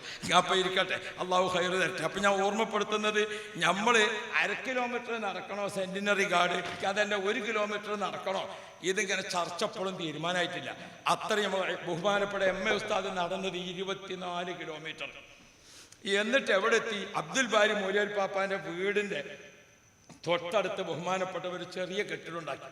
ആ ചെറിയ കെട്ടിടമുണ്ടാക്കിയിട്ട് പകുതി നിസ്കരിക്കാൻ പള്ളിയാക്കി, പകുതി സമസ്തന്റെ ഓഫീസുമാക്കി. ഇന്നും നിങ്ങൾക്ക് പോയാൽ കാണുക, സമസ്തന്റെ ഓഫീസുമാക്കി. അതിലേക്ക് എം.എ. ഉസ്താദ് നടന്ന് വ്യാഴാഴ്ച രാത്രി അവിടെ എത്തും. രാത്രി അവിടെ എത്തിയിട്ട് വെള്ളിയാഴ്ച സുബഹി നിസ്കരിച്ച് മൂലിയാർ പാപ്പാനെ കാണും. അപ്പൊ സമസ്തക്ക് വന്ന കത്ത് മുഴുവനും എവിടെ ഉണ്ട്? മൂലിയാർ പാപ്പാന്റെ മേശയിലുണ്ട്. അത് എടുത്തു കൊടുക്കും. എം.എ. ഉസ്താദ് അതൊക്കെ ഇരുന്നിട്ട് വേർതിരിക്കും. ഒക്കെ ഇരുന്നിട്ട് ഫത്വ കൊടുക്കേണ്ടത് വേറെ, മറുപടി പറയേണ്ടത് വേറെ, പിന്നെ സംഘടനാപരമായത് വേറെ, മഹല്ല് വല്ല തർക്കങ്ങളും മറ്റുമൊക്കെ ഉള്ളത് വേറെ. ഇതൊക്കെ ഇനം തിരിച്ചു വെച്ചിട്ട് ബഹുമാനപ്പെട്ട മൂലിയാർ പാപ്പാക്ക് ഇതൊക്കെ വായിച്ച് കേൾപ്പിച്ചു കൊടുക്കും. ജുമാക്ക് മുമ്പ് അതൊക്കെ കഴിഞ്ഞു. ഉപ്പാപ്പ പറഞ്ഞതനുസരിച്ച്, മൂലിയാർ പാപ്പ പറഞ്ഞതനുസരിച്ച് എഴുതേണ്ട എഴുത്ത് അതൊക്കെ അടയാളപ്പെടുത്തിയിട്ട് ഒക്കെ റെഡിയാക്കി വെള്ളിയാഴ്ച ജുമാ കഴിഞ്ഞാൽ നമ്മൾ മനസ്സിലാക്കേണ്ട സംഗതി, മുതലാളി മൂലിയാരായ ആളാണ് ആര്? വാളക്കുളം മൂലിയാർ പാപ്പ. അന്ന് ആ പ്രദേശത്ത് ജുമഅക്ക് വരുന്ന എല്ലാവർക്കും ജുമഅ നിസ്കരിച്ചാൽ ഭക്ഷണം ആരെ വീട്ടിലാണ്? മൂലിയാർ പാപ്പാന്റെ വീട്ടിലാണ്. ഏതാ ഭക്ഷണം? ഇന്ന് നമ്മൾ ഭക്ഷണം എന്നാരും പറയലില്ല. അതാ നിങ്ങൾ ഇങ്ങനെ നോക്കണത്. ഇന്നിപ്പോ ഭക്ഷണം കഴിച്ചിട്ട് പോകാന്ന് പറയലുണ്ടോ? പഴയ കാലത്ത് ഏതാണ്? കഞ്ഞിയാണ് പ്രധാന ഭക്ഷണം. പ്രധാന ഭക്ഷണം ഏതാ? കഞ്ഞിയാണ്. മൂലിയാർ പാപ്പാന്റെ വീട്ടിൽ വെക്കണ കഞ്ഞിയുണ്ട്. അതാണ് ജുമഅക്ക് വന്നവർക്ക് മുഴുവനും ഭക്ഷണം. 25 കിലോമീറ്റർ ദൂരം, 20 കിലോമീറ്റർ ദൂരം, 10 കിലോമീറ്റർ ദൂരം ആൾക്കാർ നടന്ന് ജുമഅക്ക് വരികയാണ്. അവർക്കൊക്കെ ഉള്ള അത് കഴിഞ്ഞിട്ട് എം.എ. ഉസ്താദ് ആ ഫത്വയും കത്തൊക്കെ റെഡിയാക്കിയിട്ട് അസർ നിസ്കരിച്ചിട്ട് അവിടെ നിന്ന് ഇങ്ങോട്ട് നടക്കും. എവിടേക്ക്? പരപ്പനങ്ങാട് റെയിൽവേ സ്റ്റേഷനിലേക്ക്. ഇങ്ങോട്ടാണ് നടക്കാൻ 24 കിലോമീറ്റർ. എം.എ. ഉസ്താദ് പറയുന്നുണ്ട്, അന്ന് സമസ്തന്റെ മെമ്പർഷിപ്പ് 5 പൈസയാണ്. 5 പൈസന്റെ അന്നത്തെ 5 പൈസന്റെ മൂല്യം എത്രയാണ്? 5 പൈസയാണ്. ആ 5 പൈസക്ക് അത് 5 പൈസയാണ് മെമ്പർഷിപ്പ്. ഇരിക്കട്ടെ. എന്നിട്ട് ഈ കത്തുകളൊക്കെ റെഡിയാക്കിയിട്ട് ഇങ്ങോട്ട് നടന്നിട്ട് രാത്രി പകുതിയാകുമ്പോൾ, ഇന്നലെ പോയ വണ്ടിയില്ലേ ആ കൂക്കൂ തീവണ്ടി, അത് പോയിട്ട് തിരിച്ചു വരുന്നുണ്ടാവും. അതിൽ കയറിയിട്ട് എം.എ. ഉസ്താദ് രാവിലെ എവിടെ എത്തും? നാട്ടിലെത്തും. ദർസ് മുടങ്ങാതെ ഉസ്താദിന്റെ കാര്യം നടക്കും. ബഹുമാനപ്പെട്ട എം.എ. ഉസ്താദ് ചോദിച്ചു, കൂറ്റമ്പാറെ, നിങ്ങളൊക്കെ പുതിയ തലമുറയിലെ ആളുകളാണ്. പുതിയ തലമുറയിലെ സംഘടനാ പ്രവർത്തകർക്ക് കമ്പ്യൂട്ടറും ബാക്കിയുള്ളതൊക്കെ നിങ്ങൾ പഠിപ്പിക്കുന്നില്ലേ? അതൊക്കെ ഇസ്ലാമിക ദഅവത്തിന് വേണ്ടി ഉപയോഗപ്പെടുത്താൻ നിങ്ങളൊക്കെ പ്രാക്ടീസ് നേടുന്നില്ലേ എന്ന് ഉസ്താദ് ആ സുഖമില്ലാത്ത സമയത്ത് ചോദിച്ചത് ഇപ്പോഴും നമ്മുടെ ഹൃദയത്തിൽ ഇങ്ങനെ അലയടിക്കുക. അള്ളാഹു അവരുടെയൊക്കെ ദർജ വർദ്ധിപ്പിക്കണേ അള്ളാഹ്, ദർജ വർദ്ധിപ്പിക്കണേ അള്ളാഹ്. അന്ന് ബഹുമാനപ്പെട്ട സമസ്തയുടെ പ്രസിഡന്റ് സ്ഥാനം ഏറ്റെടുത്തപ്പോൾ 2.5 ലക്ഷം രൂപ സമസ്തന്റെ ഓഫീസാക്കിയിട്ട് ആ ഓഫീസിന്റെ ഒരു ഭരിപ്പിൽ 2.5 ലക്ഷം പറഞ്ഞിട്ട് ബഹുമാനപ്പെട്ട മൂലിയാർ പാപ്പ ഭാര്യയോട് പറഞ്ഞു. പാപ്പാക്ക് മക്കളില്ല, 7 കല്യാണം കഴിച്ചിട്ടുണ്ട്. ഒരു കല്യാണം കഴിച്ച് ഭാര്യ മരിച്ചു, മറ്റൊരു ഭാര്യ മരിച്ചു. അങ്ങനെ എത്ര പേരെ കല്യാണം കഴിച്ചു? 7 സ്ത്രീകളെ കല്യാണം കഴിച്ചിട്ടുണ്ട്. ഒന്നിലും മക്കളില്ല. ഭാര്യമാരോട് ഉപ്പാപ്പ പറഞ്ഞു, ഞാൻ മരിച്ചാൽ ഈ സ്വത്തൊക്കെ നിങ്ങൾക്ക് കിട്ടും, പക്ഷെ ഈ മേശയിൽ വെച്ച പൈസ ഇത് നിങ്ങൾക്ക് അവകാശം എടുക്കാൻ പാടില്ല. ഇത് ഞാൻ സമസ്തന്റെ പ്രവർത്തനത്തിന് മാറ്റിവെച്ചതാണ്. ആ ഉപ്പാപ്പ വഫാത്താകുമ്പോൾ ഈ 2.5 ലക്ഷം ചെലവഴിച്ചിട്ട് അന്ന് വഫാത്താകുന്ന സമയത്ത് മുപ്പര മേശയിൽ ബാക്കിയുള്ളത് എത്രയെന്നോ 83 പൈസ. നമ്മൾ മനസ്സിലാക്കണം ഈ പ്രസ്ഥാനത്തെ എങ്ങനെയാണ് 100 വർഷത്തേക്ക് എത്തിച്ചത്. 100 വർഷത്തേക്ക് പ്രസ്ഥാനത്തെ കൊണ്ടുവന്നത് എങ്ങനെയാണെന്ന് മനസ്സിലാക്കണം. നമ്മൾ നമ്മൾ ഇന്നത്തെ പ്രവർത്തകരെ സമസ്ത കേരള ജമിയത്തുൽ ഉലമയെ സംബന്ധിച്ചിടത്തോളം, പ്രത്യേകിച്ച് താജുൽ ഉലമ വിഭാഗത്തെ സംബന്ധിച്ചിടത്തോളം, AP വിഭാഗത്തെ സംബന്ധിച്ചിടത്തോളം ഇപ്പോഴുള്ള അത്ര സുഖകരമായ ഒരു കാലഘട്ടം നമ്മുടെ പ്രസ്ഥാനത്തിന് പിളർപ്പിന്റെ മുമ്പും ശേഷവും ഉണ്ടായിട്ടില്ല. നിങ്ങൾ ആ വയന്ന തെക്കുപേർ എനിക്ക് ആവശ്യമില്ല, ഒന്നിരിക്കലും മര്യാദക്ക് ചെല്ലേണ്ടി, അതല്ലെങ്കിൽ പിന്നെ ചെല്ലാതെ അങ്ങനെ ഉണ്ടല്ലോ. ആർക്കത് വേണ്ട നിങ്ങളത് അങ്ങനത്തെ നിങ്ങളെയും കൂട്ടിയിട്ട് അപ്പം ഈ ഉദ്ഘാടനത്തിന് തീരുമാനിക്കുന്നത് വെള്ളം കൂടെ നിങ്ങൾ മലപ്പുറത്തേക്ക് മാറ്റണം ഉദ്ഘാടനം. തങ്ങൾ പാപ്പുള്ളതുകൊണ്ട് ഞാൻ പിന്നെ ആരും പറയുന്നില്ല. അള്ളാഹു ഖൈർ തരട്ടെ. ഒരു തെക്കുബീറൊക്കെ കേട്ടു നോക്കി അതിനൊരു മട്ടം വേണ്ടേ. ഓ ഇൻഷാ അല്ലാഹ് മുഷാവറിന്ന് തീരുമാനം വന്നു. ഇനി ഞാൻ അനങ്ങുന്നില്ല. നമ്മൾ തത്തിലുള്ളൂ നേതൃത്വം പറഞ്ഞാൽ അവിടെ നിൽക്കുക. അള്ളാഹു ഖൈർ നൽകുമാറാണ്. ഹബീബിന മുഹമ്മദ് മുസ്തഫ ഞാൻ ഓർമ്മപ്പെടുത്തുന്നത് നമ്മുടെ ഈ മനുഷ്യർക്കൊപ്പം എന്നതാണ്. നമ്മുടെ എന്തായിരുന്നു അബ്ദുൽ ബാരി മൗലവി പാപ്പ ചെയ്തിരിക്കുന്ന സേവനം? ഒന്ന്, നിങ്ങൾ നോക്കൂ, ജുമുഅ നിസ്കരിച്ച് വരുന്ന മുഴുവൻ ആളുകൾക്കും ഭക്ഷണം ആരതാണ്? മൗലവി പാപ്പാൻ്റെതാണ്. ഒന്ന്. രണ്ടാമത്തത്, ബഹുമാനപ്പെട്ട മൗലവി പാപ്പ തൻ്റെ നാട്ടിൽ, ബഹുമാനപ്പെട്ടവരുടെ നാട്ടിൽ 40 കൊല്ലത്തെ മുദരിസാണ്. 40 കൊല്ലത്തെ മുദരിസാണ് അവിടെ. ആ മുദരിസ് എങ്ങനെ? മൂപ്പരന്നെ പള്ളി ഉണ്ടാക്കി. ആ പള്ളിയിൽ മൂപ്പരൊരു ദർസ് തുടങ്ങി. മുത്തഅല്ലിമീങ്ങൾ അധികരിച്ചു വന്നപ്പോൾ ആ ദർസിന് പേര് മാറ്റി കോളേജാക്കി. അലവിയ കോളേജ് എന്ന് പറഞ്ഞിട്ട് ബഹുമാനപ്പെട്ടവർ എന്ത് ചെയ്തു? ആ കോളേജ് നടത്തി. അന്ന് ബഹുമാനപ്പെട്ട വാളക്കുളം അബ്ദുൽ ബാരി മൗലവി പാപ്പ സ്ഥലം കൊടുത്തിട്ട് അക്കാലത്ത് ഒരു സ്കൂൾ സ്ഥാപിച്ചു. അത് ആദ്യം LP സ്കൂളായി, പിന്നെ കേരള ഗവൺമെന്റ് അത് UP സ്കൂളായി. ഇപ്പോൾ അത് ആ നാട്ടിലെ ഏറ്റവും വലിയ സ്കൂളായ സീനിയർ സെക്കൻഡറി സ്കൂളാണ്. മനുഷ്യർക്കൊപ്പം എന്നത് നമ്മൾ പറയണം. സമസ്തയുടെ പണ്ഡിതന്മാരെ ഉദാഹരണപ്പെടുത്തിയിട്ട് ചരിത്രം പഠിച്ചിട്ട് മനുഷ്യർക്കൊപ്പം പറയണം. മുഹമ്മദുർ റസൂലുള്ളാഹി, ബഹുമാനപ്പെട്ട റിഫായി ശൈഖ് തങ്ങൾ, അവരൊക്കെ ചെയ്ത മനുഷ്യർക്കൊപ്പം എന്ന പ്രവൃത്തി നമുക്കവർ കാണിച്ചു തന്നിട്ടുണ്ട്. അത് പറയണം നമ്മൾ. ഇന്ന് സുവർണ കാലഘട്ടം എന്ന് ഞാൻ വെറുതെ പറഞ്ഞതല്ല. പിരിച്ചുവിടലും അങ്ങനെ അങ്ങോട്ട് തുടങ്ങിയിട്ട് എന്തൊക്കെ ഇന്ന് നമുക്ക് വല്ല ഭീഷണിയുണ്ടോ? ഭീഷണിയില്ല, പ്രലോഭനങ്ങളില്ല, പ്രശ്നങ്ങളില്ല, ഒന്നുമില്ല. ഇത്ര സുഖകരമായ ഒരു കാലം ഈ പ്രസ്ഥാനത്തിന് വേണ്ടി പ്രവർത്തിക്കാൻ ഇതിനു മുമ്പുണ്ടായിട്ടില്ല. അൽഹംദുലില്ലാഹ്. പ്രശ്നം ഉണ്ടാക്കുന്നവരൊക്കെ ഇപ്പൊ തമ്മിലായി. അല്ല, ഞമ്മക്ക് അവര് തമ്മിൽ അടിക്കണത് കാണുമ്പോൾ ഞമ്മക്കൊരു സന്തോഷമില്ല, ചിലപ്പോൾ ഒരു ആഹ്ലാദം ഉണ്ടാകും. അത് സ്വാഭാവികമാണ് അല്ലേ? ഇപ്പൊ മംഗലാപുരത്ത് ഞാൻ മുമ്പ് പോയി. എന്തായിരുന്നു പ്രധാന പ്രശ്നം അവിടെ വിശദീകരിക്കണ്ടേ? നമ്മുടെ സമസ്തയായി ഇങ്ങനെ പിളർന്ന് വന്നതിന് ശേഷം AP വിഭാഗമായി നമ്മൾ വിദ്യാഭ്യാസ ബോർഡിന്റെ വന്നപ്പോൾ ഇവിടുന്ന് ആൾക്കാർ ഹജ്ജിന് പോണ ആൾക്കാർ ഇവിടുന്ന് മുസാഫും കൊണ്ടുപോവുകയാണ് മക്കത്തേക്ക്. കടപ്പുറത്തേക്കാണ് മണലടിച്ചത്. അപ്പൊ ഇവിടുന്ന് നമ്മളെ മുസാഫിൽ ഓതിയാലേ നമ്മളെ പഴമക്കാർക്ക് കിട്ടുള്ളൂ. ഈ അറബി മലയാള അച്ചാണ് നമ്മളത്, പരപ്പനങ്ങാടി അച്ച്.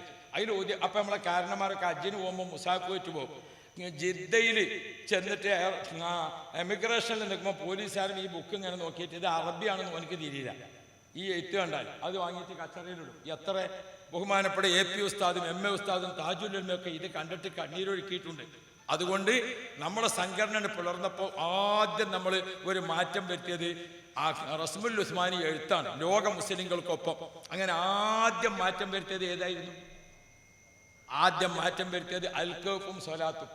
ആ അൽക്കഫും സ്വലാത്തും റസ്മുൽ ഉസ്മാനി ഭാഷയിലാക്കിയിട്ട് വന്നതോടുകൂടെ, ലിപിയാക്കി വന്നതോടുകൂടെ എതിരാളികൾ ഒരു വല്ലാത്ത പ്രചരണം നടത്തി. എന്തായിരുന്നു അത്? കാന്തപുരം ഖുർആൻ മാറ്റുന്നു. നിങ്ങൾക്ക് ഇപ്പൊ ചിരിച്ചാൽ മതി, മനസ്സിലായോ? അന്ന് പ്രസംഗിക്കാൻ പോണ നമ്മളെ സ്ഥിതി ആലോചിച്ച് നോക്കണ്ടെങ്കിൽ.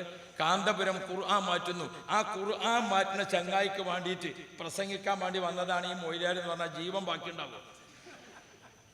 നിങ്ങൾ ആലോചിച്ച് നോക്കണം. അതാണ് എന്തുമാത്രം വലിയ സാധാരണക്കാരായ മുഅ്മിനീങ്ങൾ ഖുർആൻ മാറ്റിയിരിക്കണമെന്ന് കേട്ടപ്പോൾ ഇളകി. അങ്ങനെ ആ മംഗലാപുരത്ത് നമുക്ക് അള്ളാഹ് ഹയാത്ത് ബാക്കി വെച്ചത് കൊണ്ടാണ് അന്ന് ജീവൻ കിട്ടിയത്. അതേ സ്ഥലത്ത് ഇപ്പൊ കഴിഞ്ഞ മാസം ആര് പോയി? നിങ്ങൾ കണ്ടില്ലേ? ഇന്ത്യയിൽ ഇങ്ങനെ കള്ളായി എന്നൊക്കെ പറയണത്. അത് ഓല ഭാഷ അങ്ങനെ ആയതുകൊണ്ടാണ്. കല്ലായി തന്നെയാണ്. കല്ലായും കൂടത്തായും ഒക്കെ പോയി. അന്ന് നമ്മളെ ഇറക്കി വിട്ട് അതേ സ്ഥലത്ത് നിന്ന് അതേ ആളുകൾ കൂടിയിട്ട് ഇവരെ ഇപ്പൊ ഇറക്കി വിട്ടു, ആട്ടി ഓടിച്ചു. അത് കാണുമ്പോൾ നമുക്ക് സന്തോഷം ഇല്ലെങ്കിലും ഒരു ആഹ്ലാദം വരൂലേ? അതാ ഞാൻ പറഞ്ഞത്. നമ്മളെ തെറ്റലും നന്നാകലും ഒക്കെ കമ്മിറ്റിയിലുണ്ടാകും, കുടുംബത്തിലുണ്ടാകും, മഹല്ലത്തിലുണ്ടാകും, ഭാര്യ ഭർത്താക്കൾക്കിടയിലുണ്ടാകും. ദുൽമ ചെയ്യരുത്, ആരും ദുൽമ ചെയ്യരുത്. തെറ്റലും നന്നാകലും ഒക്കെ സ്വാഭാവികമാണ്, മനുഷ്യനല്ലേ. ദുൽമ ചെയ്യരുത്. നമ്മെ ദുൽമ ചെയ്തവർക്ക് ഞാൻ ഇനി അങ്ങോട്ട് കിടക്കുന്നില്ല, ബാക്കി നമുക്ക് പറയാനുള്ളത് പറയാം. അന്ന് നമ്മൾ എറണാകുളത്ത് ആ സമ്മേളനം കഴിഞ്ഞ് ബഹുമാനപ്പെട്ട താജുൽ ഉലമ ഉപ്പാപ്പയുടെ പ്രസംഗം കേട്ടിട്ട് ആവേശഭരിതരായി വരികയാണ്. അല്ലാഹു റബ്ബി, 30 കൊല്ലം സമസ്തന്റെ ജനറൽ ബോഡി വിളിച്ചിട്ടില്ല. അപ്പോഴാണ് നമ്മൾ എന്ത് ചെയ്യണത്? സമസ്തന്റെ ജനറൽ ബോഡി വിളിക്കണത്. ആ ജനറൽ ബോഡി വിളിക്കണ സമ്മേളനം എവിടെ നിശ്ചയിച്ചു? 2 വാക്കാണ് പറയുന്നത്. സമസ്തന്റെ ജനറൽ ബോഡി എവിടെ? മമ്പർത്തപ്പാപ്പാന്റെ പരിസരത്ത് വിളിക്കാൻ തീരുമാനിച്ചു. മമ്പർത്തപ്പാപ്പാന്റെ പരിസരത്ത് തിരൂരങ്ങാടിയിൽ അന്ന് 3000 പണ്ഡിതന്മാർ സ്വകാര്യമായിട്ട് ബുക്ക് ചെയ്തു. ഞാനും വരാം. എന്തിനെ സ്വകാര്യമാക്കിയത്? ഇല്ലെങ്കിൽ വിവരം അറിയും. എന്താ വിവരം? യോഗം കഴിഞ്ഞ് തിരിച്ചു ചെല്ലുമ്പോൾ ഇമാമത്ത് ഉണ്ടാവില്ല, യോഗം ചെയ്ത് തിരിച്ചു ചെല്ലുമ്പോൾ ദർസ് ഉണ്ടാവില്ല. അങ്ങനത്തെ ഒരു സാഹചര്യത്തിൽ 3000 പണ്ഡിതന്മാർ രജിസ്റ്റർ ചെയ്ത് കഴിഞ്ഞു. ഞാനെന്ന് മലപ്പുറം ജില്ലാ SSFന്റെ പ്രസിഡന്റായിട്ട് കുട്ടിയാണ്. പടച്ചോനെ, കുട്ടികളെയും വലിയവരൊക്കെ കൂടിയിട്ട് ഒരു യോഗം ചേർന്നു. ഇനി പണ്ഡിത ക്യാമ്പിന് 8 ദിവസമേ ബാക്കിയുള്ളൂ. 3000 ആള് രജിസ്റ്റർ ചെയ്തിരിക്കുന്നു. ഇന്നിപ്പോൾ നമ്മളത് കേൾക്കുമ്പോൾ തെക്ബീർ ചൊല്ലുകയാണ്. അന്ന് ഞങ്ങൾ കരഞ്ഞു. 3000 ആളുകൾക്ക് ഭക്ഷണം കൊടുക്കണ്ടേ, എന്ത് ചെയ്യും? ഇന്ന് 3000 ആളുണ്ടെന്ന് പറഞ്ഞാൽ ഞാൻ ഏറ്റെടുക്കും ഭക്ഷണം. വലിയ ഇന്ന് നിങ്ങൾ 3000 ആളുണ്ടെന്ന് പറഞ്ഞാൽ ഞാൻ ഏറ്റെടുക്കും ഭക്ഷണം. ആദ്യം നമ്മളെ പ്രസ്ഥാന രംഗത്ത് നമുക്ക് ഉണ്ടായ ഒരു വല്ലാത്ത നേട്ടമാണ്, അങ്ങക്കും ഏറ്റെടുക്കാം. അന്ന് 3000 ആൾക്ക് ഭക്ഷണം കൊടുക്കണം. എന്ത് ചെയ്യും? വഫാത്തായിപ്പോയി കുഞ്ഞുമോൻ ഫൈസി, അള്ളാഹു ദർജ ഏറ്റി കൊടുക്കണം. മലപ്പുറത്ത് വലിയൊരു ആളാണ്. അതുപോലെ തന്നെ ഇപ്പം ജീവിച്ചിരിപ്പുള്ള ജമിയത്തുൽ മുഅല്ലിമീൻ്റെ നമ്മളെ തന്നല കുഞ്ഞലി ഫൈസി, അള്ളാഹു ആഫിയത്ത് കൊടുക്കട്ടെ. ഉമറാക്കളെ കൂട്ടത്തിലെ പ്രധാനി MM കുഞ്ഞു മുഹമ്മദ് ഹാജി, അള്ളാഹു ഇനി ആഫിയത്ത് കൊടുക്കണേ. കുഞ്ഞായമാജിൻ്റെ വണ്ടിയിൽ, കുഞ്ഞു മുഹമ്മദ് ഹാജിൻ്റെ വണ്ടിയിൽ കുഞ്ഞുമോൻ ഫൈസിയും നമ്മളെ കുഞ്ഞലി വലിയൊരു അയക്കൊരു ഹാദ്യമായിട്ട് SSFകാരനായിട്ട് ഞാനും ഇങ്ങനെ പോയി. ആൾക്കാരെങ്ങനെ കണ്ടിട്ട് ഇങ്ങനെ ഓരോരുത്തരും, ഒരാചാര്യൻ്റെ മണക്കടവൻ ആചാര്യം എന്നിട്ട് അയാളെടുത്ത് ചെന്നിട്ട് പറഞ്ഞു, ആചാര്യെ മറ്റോളപ്പം പറയണ്ടേ 30 ആളും കൂടി ഇവിടെ ഉണ്ടാവൂല എന്ന് നമ്മളെ കളിയാക്കി കൊടുക്കുക. അപ്പോൾ ആചാര്യത്ത് ചെന്നിട്ട് പറഞ്ഞു, 3000 പണ്ഡിതന്മാർക്ക് 3 ദിവസം ഭക്ഷണം കൊടുക്കണം. ഇയാളോട് നയിച്ചു. 3000 പണ്ഡിതന്മാർ നമ്മളെ നാട്ടിൽ വരുന്നുണ്ടോ? 3000 ആൾ ഇവിടെ ഉണ്ടാകുമോ? എന്താ നിങ്ങൾ ഈ പറയണോ? പേര് ഒന്നും കൂടി പ്രായമുള്ള കാര്യം വരും. 3000 പണ്ഡിതന്മാർ വരും. അദ്ദേഹം ഒരു കോൺഗ്രസ് അനുഭാവിയാണ്. ഒരു 3000 പണ്ഡിതന്മാർ ഇവിടെ വരുന്നുണ്ടോ കുഞ്ഞായമാജി? 3000 പണ്ഡിതന്മാർ വരുന്നുണ്ട്. അതുകൊണ്ടാണ് ഉസ്താദന്മാരപ്പം ഞാൻ വന്നത്. അവർക്ക് ഭക്ഷണം കൊടുക്കണമെന്നോ. മൂപ്പരെടുത്തേക്ക് പറഞ്ഞു, 15 പോത്ത് ഞാൻ തരാം. നിങ്ങൾ എപ്പോഴാ തെക്കുബീറില്ല? അല്ല, അപ്പൊ ചെല്ലേണ്ട തെക്കുബീർ അല്ല. തെക്കുബീറിനും ചില സ്ഥലമുണ്ട്, അത് മനസ്സിലാക്കാൻ ആദ്യം. ഇയ്യാക്കനാബിദ് പറയുമ്പോഴല്ല ആമീൻ പറയേണ്ടത്, വലല്ലാലിയും കഴിഞ്ഞിട്ടാണ്. എവിടെയെങ്കിലും ആമീൻ പറഞ്ഞിട്ട് എന്താ കാര്യം? അപ്പോൾ 30,000 പണ്ഡിതന്മാരുണ്ട്. 15 പോത്ത് ഞാൻ തരാറുണ്ട്. പടച്ചോനെ, പിന്നെ നമുക്ക് ഇനി എന്തെങ്കിലും വേണോ? അല്ലാഹു റബ്ബി അന്നെ ഒറ്റ ദിവസം കൊണ്ട് അരിയായി, ഇറച്ചിയായി. ആ 15 പോത്തുകളെ കൊണ്ടുവന്നത് ഒരു രംഗാണ്. ചെമ്മാട്ടങ്ങാടിൻ്റെ അങ്ങേ തലക്കെ കൊണ്ടുപോയിട്ട് നിർത്തി നമ്മൾ 15 പോത്തുകളെ. എന്നിട്ട് എന്ത് ചെയ്തു? നിങ്ങൾ അങ്ങാടിയിൽ മുഴുവനും നമ്മളെ കളിയാക്കുന്ന ആൾക്കാർ കാത്തു നിൽക്കുകയാണ്. 15 പോത്തിനെ ഒന്നിച്ചു കൊണ്ടേയില്ല. ഒരു പോത്ത് ഇങ്ങനെ പോയി. അപ്പം മൂരികളിങ്ങനെ നോക്കിയിരുന്നു. രണ്ടാമത്തെ പോത്ത് പോയി, പിന്നെയും പോയി. മൂരികളിങ്ങനെ നോക്കുക, പോത്ത് ഇങ്ങനെ പോകാം. എന്ത് കാഴ്ചയായിരുന്നു പറയുന്നത് നിങ്ങൾ! മലപ്പുറത്ത് വല്ലാത്തൊരു സംഭവമായി. 15 പോത്ത് ഇങ്ങനെയാണ് പോയി തീർന്നപ്പോഴേക്ക് നോക്കിക്കണത് ഞാൻ പറഞ്ഞത്. അപ്പം അല്ലാഹു തആല ഖൈറ് തരട്ടെ. അങ്ങനെ അന്ന് പ്രഖ്യാപിച്ചു, സമസ്ത പുനഃസംഘടിപ്പിച്ചു പണ്ഡിത സഭ. ആ പുനഃസംഘടിപ്പിച്ച സമസ്തയിലെ ആദ്യത്തെ പ്രസിഡന്റ് വഫാത്താകുന്നത് വരെ താജുൽ ഉലമാ. അല്ലാഹുവേ, ദർജ ഏറ്റിക്കൊടുക്കണേ അല്ലാ, ദർജ ഏറ്റിക്കൊടുക്കണേ അല്ലാ. അവരുടെയൊക്കെ ഒരു വാക്കിൻ്റെ വില പച്ചയായി ബോധ്യപ്പെട്ടത് നിങ്ങൾക്കറിയോ? മംഗലാപുരം ഹോസ്പിറ്റലിൽ MA ഉസ്താദ് ക്ഷീണിച്ച് കിടക്കുക, ശരീരത്തിൽ ഒന്നായിട്ട് മറ്റേ വയറും വള്ളി ഇതൊക്കെ വെച്ചിട്ട് എണീക്കാൻ പാടില്ല. ഉപ്പാപ്പാനാണ് കണ്ടപ്പോഴേക്ക് ബഹുമാനപ്പെട്ട നൂറുൽ ഉലമ ഇങ്ങനെയാണ് എഴുന്നേൽക്കാൻ നോക്കുക. പാപ്പാ ഈമാൻ കിട്ടി മരിക്കാൻ ദ്വാരക്കണം. ഇവിടെ എല്ലാവർക്കും അറിയുന്ന സംഭവമാണ്. ഈമാൻ കിട്ടി മരിക്കാൻ ദ്വാരക്കണം. നിങ്ങൾ മരിക്കേ, ഞാൻ മരിച്ചിട്ടേ നിങ്ങൾ മരിക്കുള്ളൂ. നിങ്ങളാണ് ആദ്യം മരിക്കുക. നിങ്ങളെ കൊണ്ട് എന്തെല്ലാം ആവശ്യമുണ്ട് ഇവിടെ?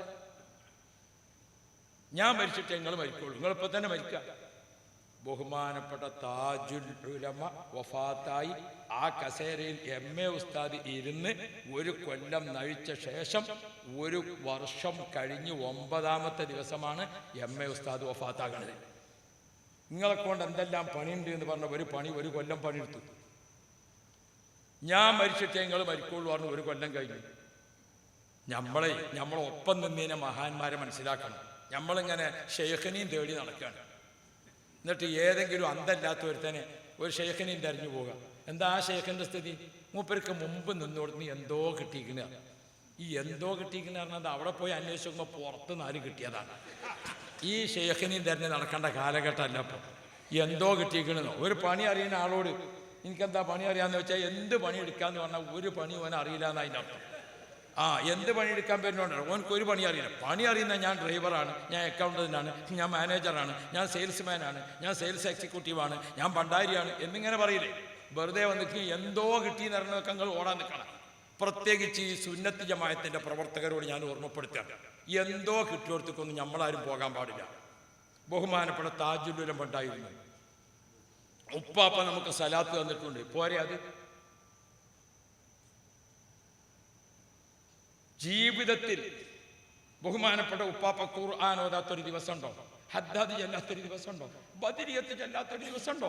വിർദുൽ ലത്തീഫ് ചെല്ലാത്ത ഒരു ദിവസമുണ്ടോ? നിങ്ങൾ ഓർത്തു നോക്കി. അബ്ദുൽ ബാരി മൗലവി പാപ്പ ഇത്ര പണം ഉണ്ടായിട്ട് അക്കാലത്ത് ഒരു ഹജ്ജിനാ പോയത്.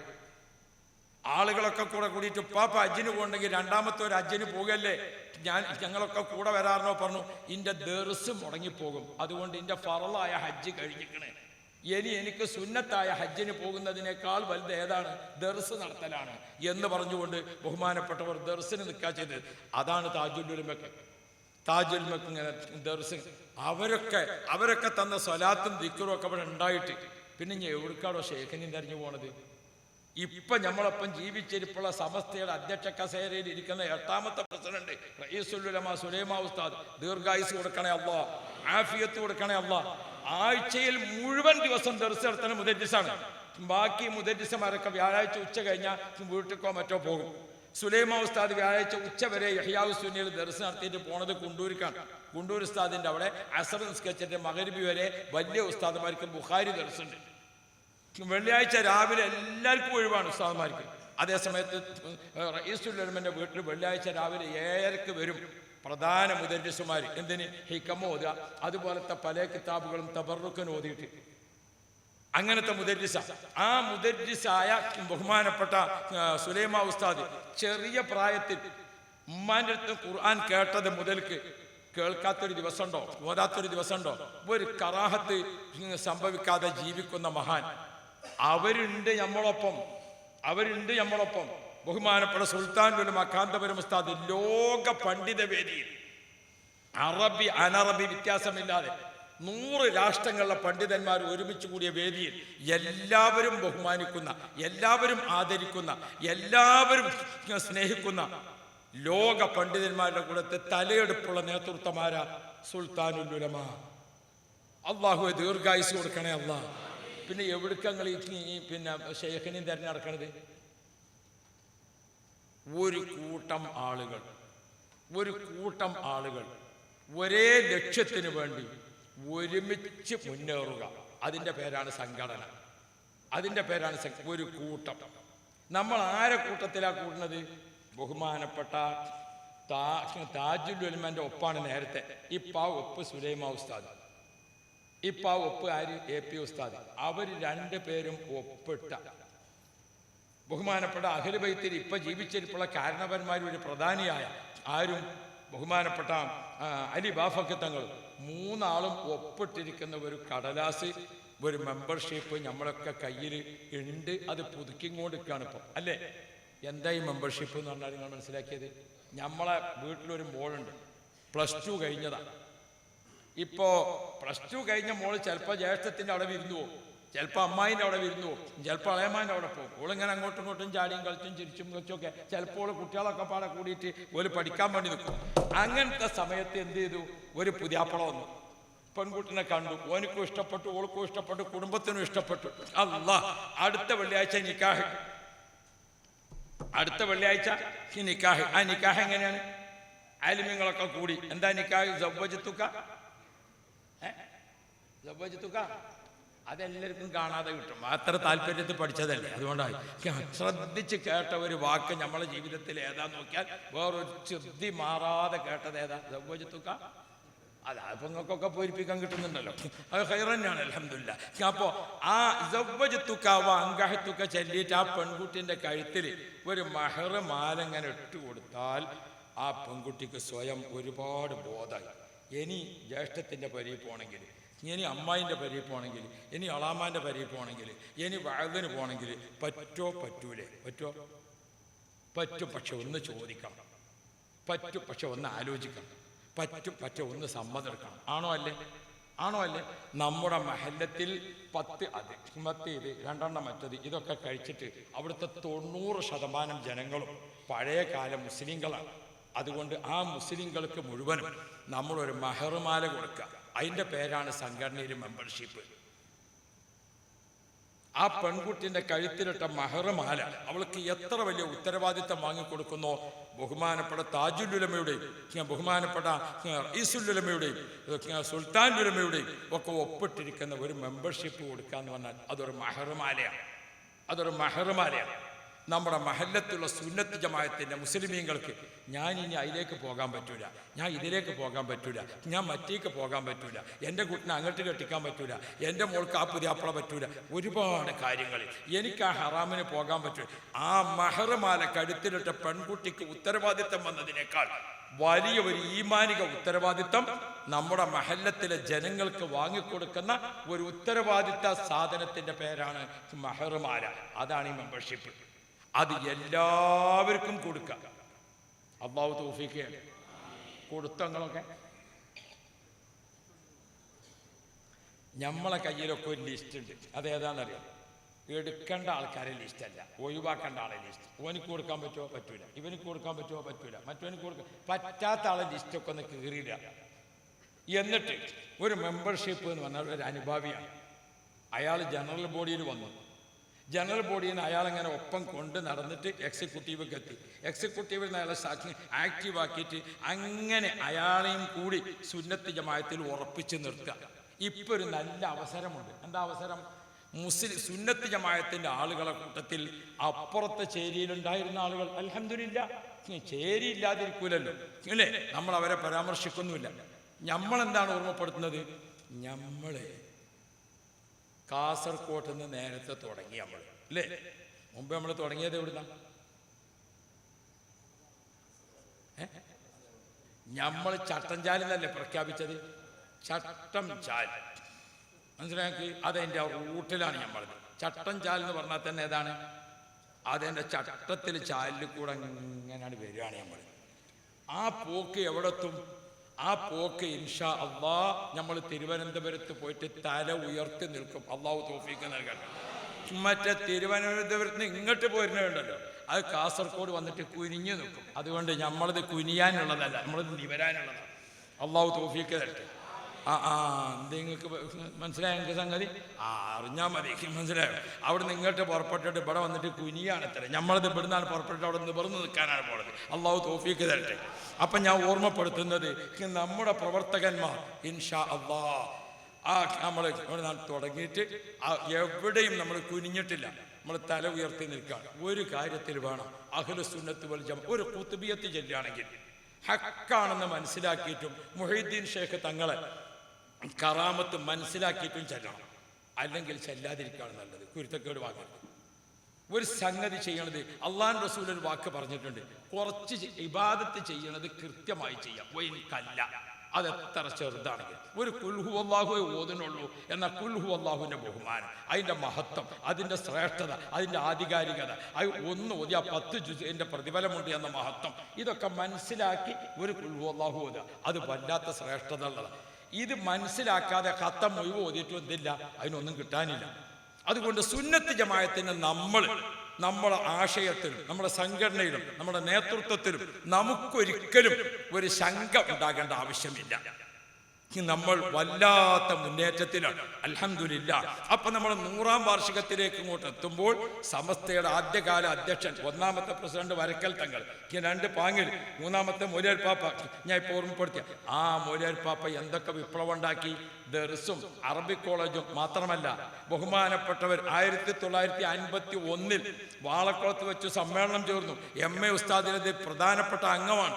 വാളക്കുളം അബ്ദുൽ ബാരി മൗലവി പാപ്പ പ്രത്യേകം ക്ഷണിച്ച വ്യക്തിയാണ് അന്നാര് MA ഉസ്താദ്. മദ്രസയെ സംബന്ധിച്ചുള്ള പ്രഖ്യാപനം, വിശദീകരണങ്ങളൊക്കെ അവിടെ വെച്ചിട്ട് മദ്രസ പ്രസ്ഥാനത്തിന് തുടക്കം കുറിച്ചപ്പോൾ അവിടെ കൂടിയ എല്ലാവരും കൂടി കൂടിയിട്ട് 17 ഉറുപ്പ്യ ഉണ്ടായി.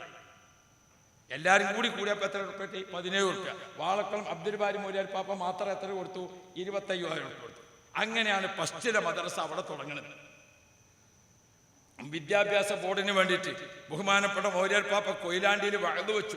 10 ദിവസത്തെ വഅദ് വിദ്യാഭ്യാസ ബോർഡിന് വേണ്ടിയിട്ട്.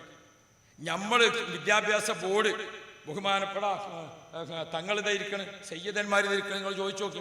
ഇന്ന് നമ്മളെ വിദ്യാഭ്യാസ ബോർഡിന്റെ ഒരു പ്രവർത്തനം, കേരളത്തിൽ ബഹുമാനപ്പെട്ട താജുൽ ഉലമയുടെ കൂടെ നിന്നുകൊണ്ട് നമ്മളങ്ങ് പ്രവർത്തിച്ചപ്പോൾ എവിടെയാണ് എത്തി നിൽക്കുന്നത്? സാദാത്യങ്ങളെ ബർക്കത്തിൽ നമ്മൾ എവിടെയാണ് എത്തി നിൽക്കുന്നത്?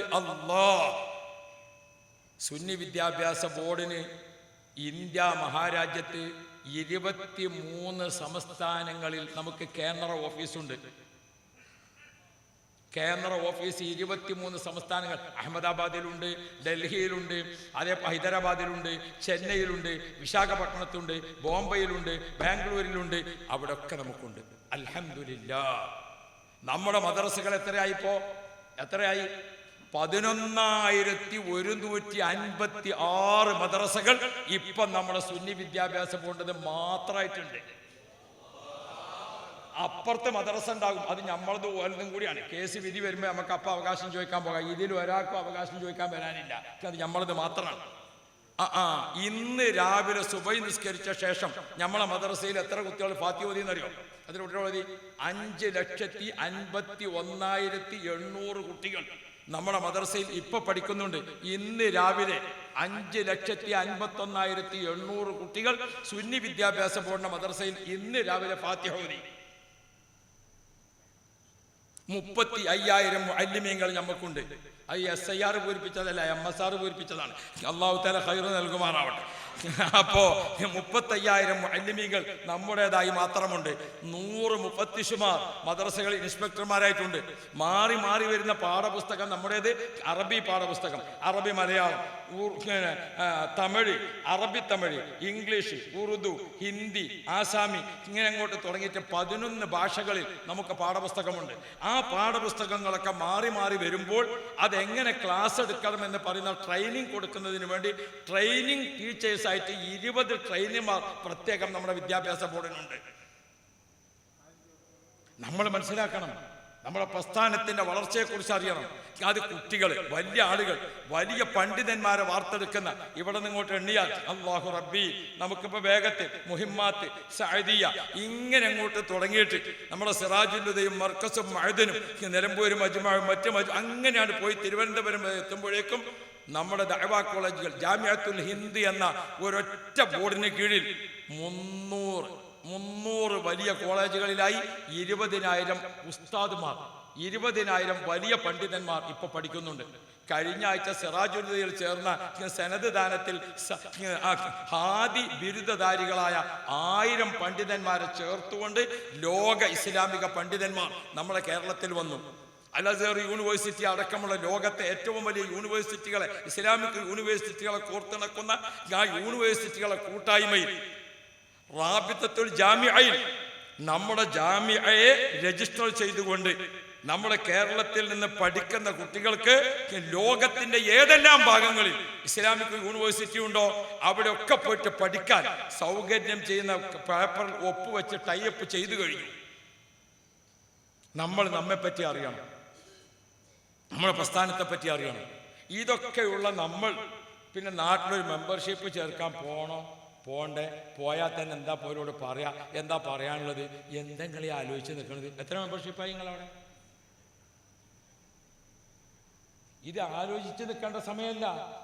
നമ്മൾ ഒരു കൂട്ടം ആളുകൾ ഇപ്പൊ ആദ്യം ഏതുണ്ടാകണം? ഒരു കൂട്ടം. അതാണ് സംഘടന.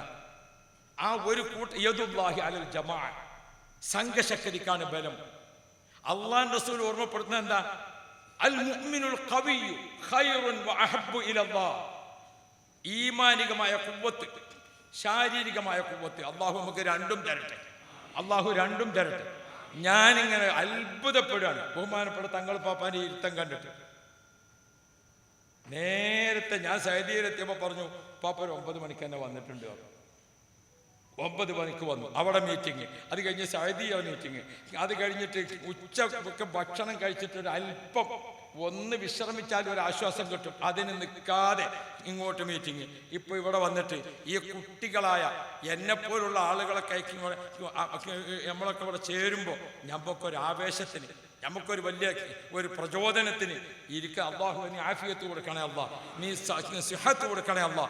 പടച്ചവനെ കാഴ്ച ശക്തിയിൽ ആഫിയത്ത് നൽകണേ അല്ല, കേൾവി ശക്തിയിൽ ആഫിയത്ത് നൽകണേ അല്ല, സംസാരശേഷിയിൽ ആഫിയത്ത് നൽകണേ അല്ല. മനുഷ്യർക്കൊപ്പം എന്ന പ്രമേയത്തെ ബഹുമാനപ്പെട്ട തങ്ങളവറുകൾ പറഞ്ഞപ്പോഴാണ് എനിക്കിവിടെ പറയേണ്ട വിഷയം കിട്ടിയത്. അവരുടെ 2 വാക്ക് മതി നമുക്ക് 2 മണിക്കൂർ പറയാൻ. കാരണം അവരുടെ ആ പാരമ്പര്യമുണ്ട്, അവിടുത്തെ പിതാവിൻ്റെ ഒരു പാരമ്പര്യം. ആ പിതാവിൻ്റെ അടുത്ത് വന്നിട്ട് ആ പിതാവിന്റെ കാൽക്കൽ ബഹുമാനപ്പെട്ട ശംസുൽ ഉലമ ഇരുന്നിരുന്ന പാരമ്പര്യം, അവിടെ ബഹുമാനപ്പെട്ട കണ്ണിയത്ത് ഉസ്താദ് വന്നിരുന്ന പാരമ്പര്യം, അവിടെ AP ഉസ്താദ് വന്നിരുന്ന പാരമ്പര്യം. ഞാനൊക്കെ കുമ്പുൽ തങ്ങൾ പാപ്പാനോട് എനിക്കൊന്ന് 2 വിഷയങ്ങൾ അറിയാനുണ്ട് എന്ന് പറഞ്ഞപ്പം അത് നിങ്ങൾ ഈ തിരക്കിൽ ചോദിച്ചാൽ പറ്റൂല, ഒഴിഞ്ഞ ഒരു സമയത്ത് വാപ്പ ഞാൻ ശരിക്ക് പറഞ്ഞുതരാം. എത്ര സംഭവങ്ങളാണ് അവരുടെയൊക്കെ മനസ്സിലുള്ളത്. നാം അതൊക്കെ നല്ല സമയത്ത് പോയി ചോദിച്ച് എഴുതിയെടുത്ത് ജാമ്യയുടെ ചരിത്രമായ സൈദിയന്റെ ചരിത്രമായാലും MA ഉസ്താദിന്റെ ചരിത്രമായാലും കുത്തുബി തങ്ങളുടെ ചരിത്രമായാലും ശംസുൽ ഉലമയുടെ ചരിത്രമായാലും AP ഉസ്താദിന്റെ ചരിത്രമായാലും അതുപോലെ തുടങ്ങിയിട്ട് സമസ്തന്റെ കാസർഗോഡുമായി ബന്ധപ്പെട്ടും അല്ലാതെ ഈ ക്യാസ് മുസ്ലിം ചരിത്രമായാലും അതൊക്കെ ഒഴിഞ്ഞൊരു സമയത്ത് ഇങ്ങനെ ഇരുന്നാലുണ്ടല്ലോ അത് ഇങ്ങനെ വരും. കുമ്പോൾ തങ്ങൾ പാപ്പാൻ്റെ അടുത്ത് അള്ളാഹു എന്നെ ദീർഘായുസ് കൊടുക്കണേ അല്ലാ.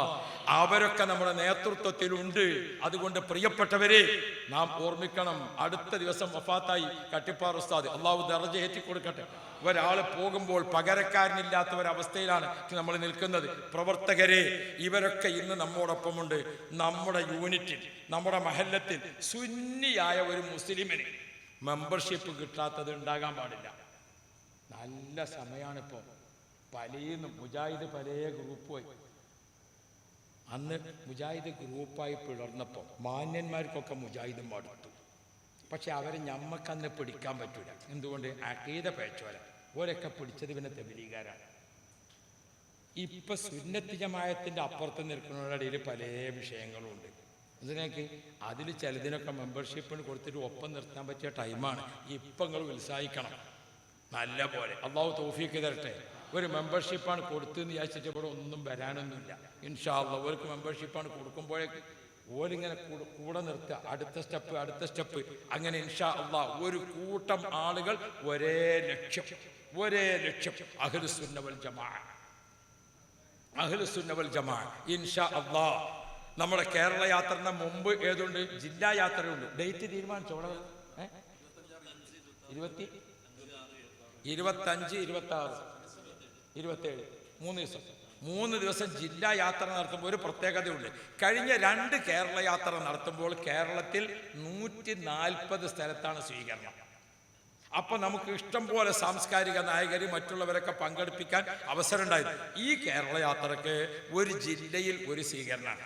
അപ്പൊ കേരളത്തിൽ 14 ജില്ല, നീലഗിരി നമ്മളൊപ്പം നിൽക്കുന്നത് കൊണ്ട് 15, പിന്നെ മലപ്പുറം കോഴിക്കോടും ഒന്ന് ആസ്ഥാന ജില്ലയും ഒന്ന് മുസ്ലിം ഭൂരിപക്ഷ ജില്ലയും, അവിടെ മാത്രം 2 എണ്ണം. അങ്ങനെ 17 കേന്ദ്രങ്ങളിൽ മാത്രമേ ഏതുള്ളൂ സ്വീകരണമുള്ളൂ. ആ 17 കേന്ദ്രങ്ങളിൽ സ്വീകരണം നൽകുന്നതിൻ്റെ ആദ്യം അതിൻ്റെ ബിസ്മി ചൊല്ലി തുടങ്ങുന്നത് എവിടെയാണ്? നമ്മളെ കാസർഗോഡ് നിന്നാണ്. ഞാൻ പലപ്പോഴും വിചാരിച്ചിട്ടുണ്ട് കാസർഗോഡായ ഒരുപാട് സുഖം, പലതും ഇവിടുന്നാണ് തുടങ്ങുന്നത്. നമ്മളവിടെ എത്തുമ്പോൾ അതിന് നടക്കാനില്ല. അപ്പം അള്ളാഹു ഖൈറ് തരട്ടെ. ഇവിടെ തുടങ്ങാൻ വേണ്ടി കേരളത്തിലെ നമ്മുടെ പ്രസ്ഥാന കുടുംബത്തിൻ്റെ മഹോന്നതരായ നേതാക്കളെല്ലാം ജനുവരി 1 പുലരിയിൽ, പുതുവർഷ പുലരിയിൽ കാസർഗോട്ടേക്ക് വരികയാണ്.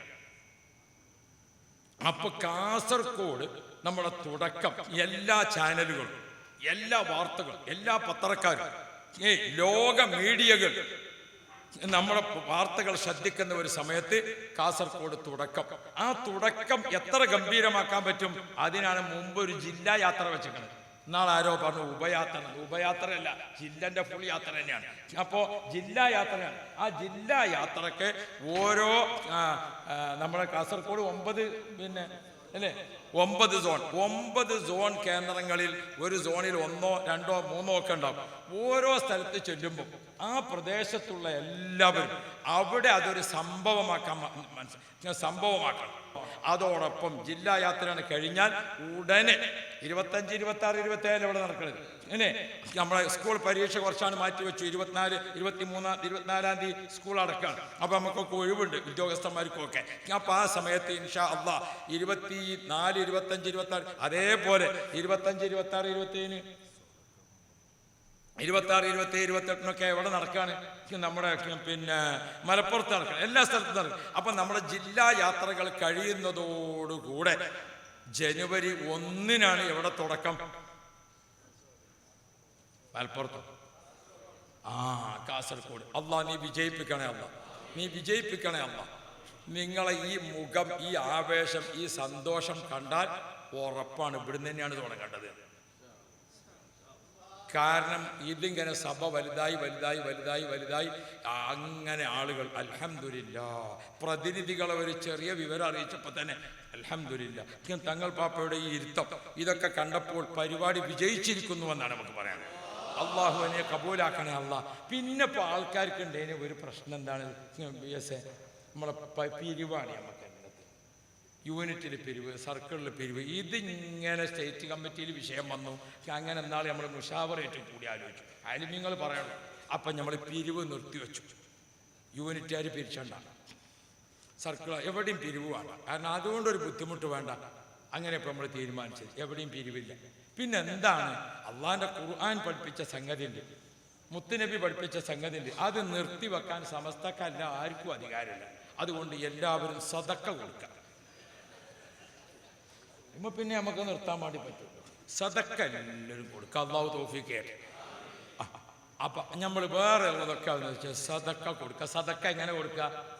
സദക്ക എന്ന് പറഞ്ഞാൽ ഇൻഷാ അള്ളാഹ് ഡിസംബർ നമ്മളെ സംബന്ധിച്ചൊരു സംഗതി നിങ്ങളൊക്കെ ആലോചിക്കണം. എന്താണ്? അഹ്ലുസുന്നത്ത് വൽ ജമാഅത്തിന്റെ എന്നല്ല, മുസ്ലിങ്ങളെ മൊത്തം ഏതെങ്കിലും ഒരു ചാൻസ് കിട്ടിയാൽ അതൊക്കെ ഉപയോഗപ്പെടുത്തിയിട്ട് നമുക്ക് എതിരായി വർക്ക് ചെയ്യാൻ കാത്തിരിക്കുന്ന, അതിന് നോമ്പെടുത്തിരിക്കുന്ന ആളുകൾ ഇവിടെ ഏറുണ്ട്. നമ്മളെ ഉള്ളിലുണ്ട്, പുറത്തുമുണ്ട്. എന്നാൽ ഇവിടുത്തെ രഹസ്യാന്വേഷണ വിഭാഗം, ഇവിടുത്തെ പരസ്യാന്വേഷണ വിഭാഗം ആര് നോക്കിയിട്ടും നമ്മുടെ ഒരു നേതാവ് എവിടെയും പ്രതിയല്ല, നമ്മുടെ ഒരു ഓഫീസ് എവിടെയും റെയ്ഡില്ല, നമ്മുടെ ഒരാളെ കയ്യിൽ നിന്ന് ഒരു ചെറിയ ഒരു എന്താ പറയാ ആ നഖം പെട്ടുന്ന കട്ടറുണ്ടല്ലോ, അങ്ങനത്തെ ഒരു കട്ടർ പോലും നമ്മളെ കയ്യിൽ നിന്ന് എവിടുന്നും പിടുത്തം കിട്ടിയിട്ടില്ല. ഒരു ഉറുപ്പികയുടെ കേസ് നമ്മളെ പേരിലില്ല.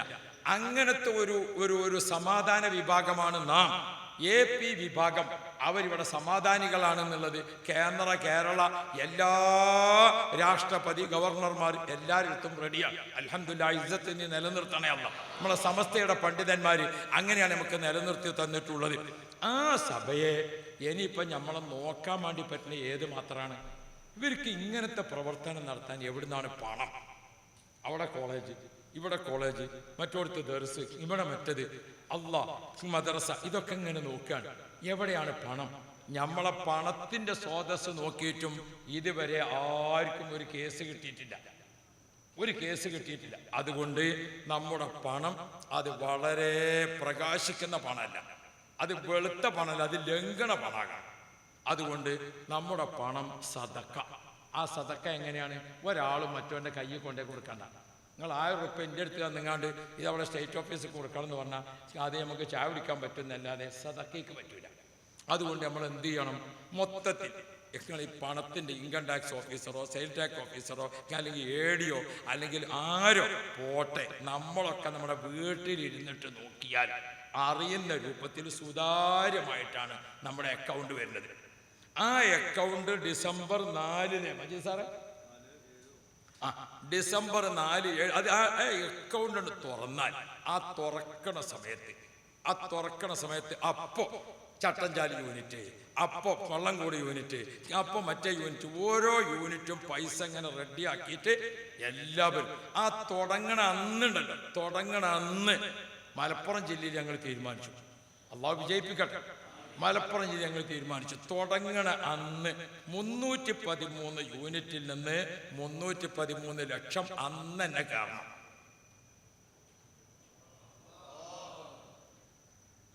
അതിന് എല്ലാവരും എന്ത് ചെയ്യണം? നമ്മളെ ഓരോ യൂണിറ്റും 1 ലക്ഷം അന്നാണ് കയറണം.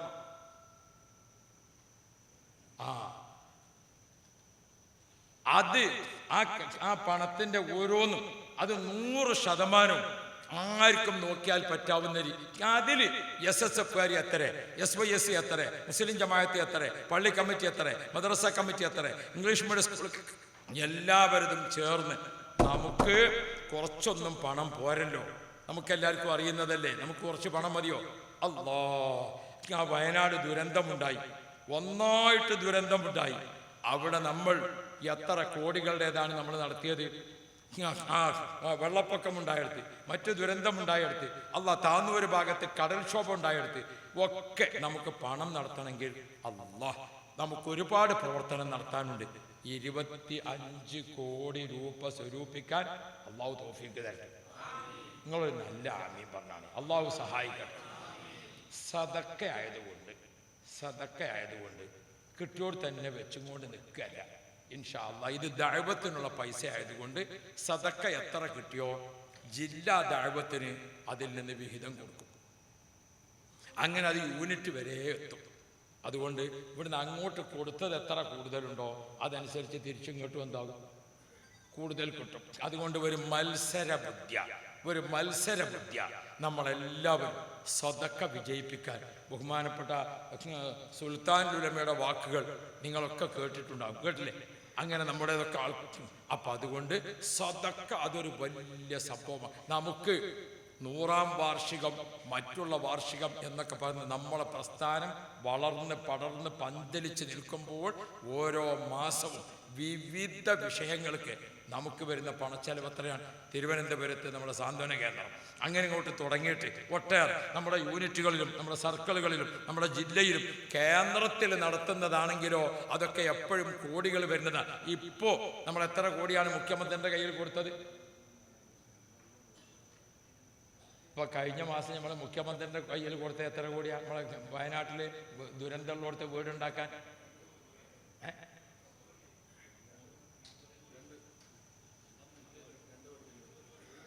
ഞാൻ നിങ്ങളോടൊരു കാര്യം ചോദിക്കട്ടെ, നിങ്ങൾ സിറാജും വായിക്കലില്ല ഇല്ലേ? നിങ്ങളെ ഞാൻ നിങ്ങൾക്കൊരു തമാശയല്ല, നമ്മൾ 100ാം വാർഷികത്തിൻ്റെ ചിഹ്നം കണ്ടങ്ങൾ കണ്ടോ? 100ാം വാർഷികത്തിൻ്റെ ഈ ചിഹ്നം അവിടെയൊക്കെ കാണും, കണ്ടില്ലേ? 100ാം വാർഷികത്തിൻ്റെ ചിഹ്നം കണ്ട അടിയിൽ 4 ചുവപ്പ് 4 പച്ച, 40 കൊല്ലം നമ്മളെ പച്ചയിൽ ഉറക്കി കടത്തി. അതിന് നമ്മളൊന്ന് ഉണരാന്ന് കണ്ടപ്പോൾ പിന്നെ 30 കൊല്ലം കണ്ണുകൾ നമ്മളെ കയ്യിലാക്കാൻ പലരും നോക്കി. ആ 70 പിന്നിട്ടിട്ട് വേറെ 3 കണ്ട് നമ്മളെ 3 കൊല്ലം വെളുത്ത് നിൽക്കണത്, നിറഞ്ഞു നിൽക്കണത്. ഒരാളെ കുത്തകയില്ലാതെ നമുക്ക് മുന്നോട്ട് പോകാം. അള്ളാഹു തൗഫീഖ് നൽകട്ടെ. നിങ്ങൾ ഈ ചിഹ്നം കണ്ടാൽ മതി, ഒന്ന് നോക്കണ്ടേ? നമ്മളെ സിറാജ് പത്രത്തിൽ വായിക്കണം ദിവസം എത്ര കോടിയാണ് കൊടുത്തത് മുഖ്യമന്ത്രിയുടെ കയ്യിൽ. അപ്പൊ ഇതൊക്കെ എവിടുന്ന് കിട്ടണം? നമ്മളൊരു ഈ സംസ്ഥാന കമ്മിറ്റിയുടെ ഫണ്ടിലേക്ക് നമ്മളൊരു 1 ലക്ഷം കൊടുത്താൽ നമ്മുടെ ആ 1 ലക്ഷം നമ്മുടെ വിവിധ ആളുകളിലേക്ക് എത്തുകയാണ്, വിവിധ സൽക്കർമ്മങ്ങൾക്ക് വേണ്ടി എത്തുകയാണ്. അള്ളാഹുവിന്റെ അടുക്കൽ കൂലി കിട്ടുന്ന ഈ കാലത്ത്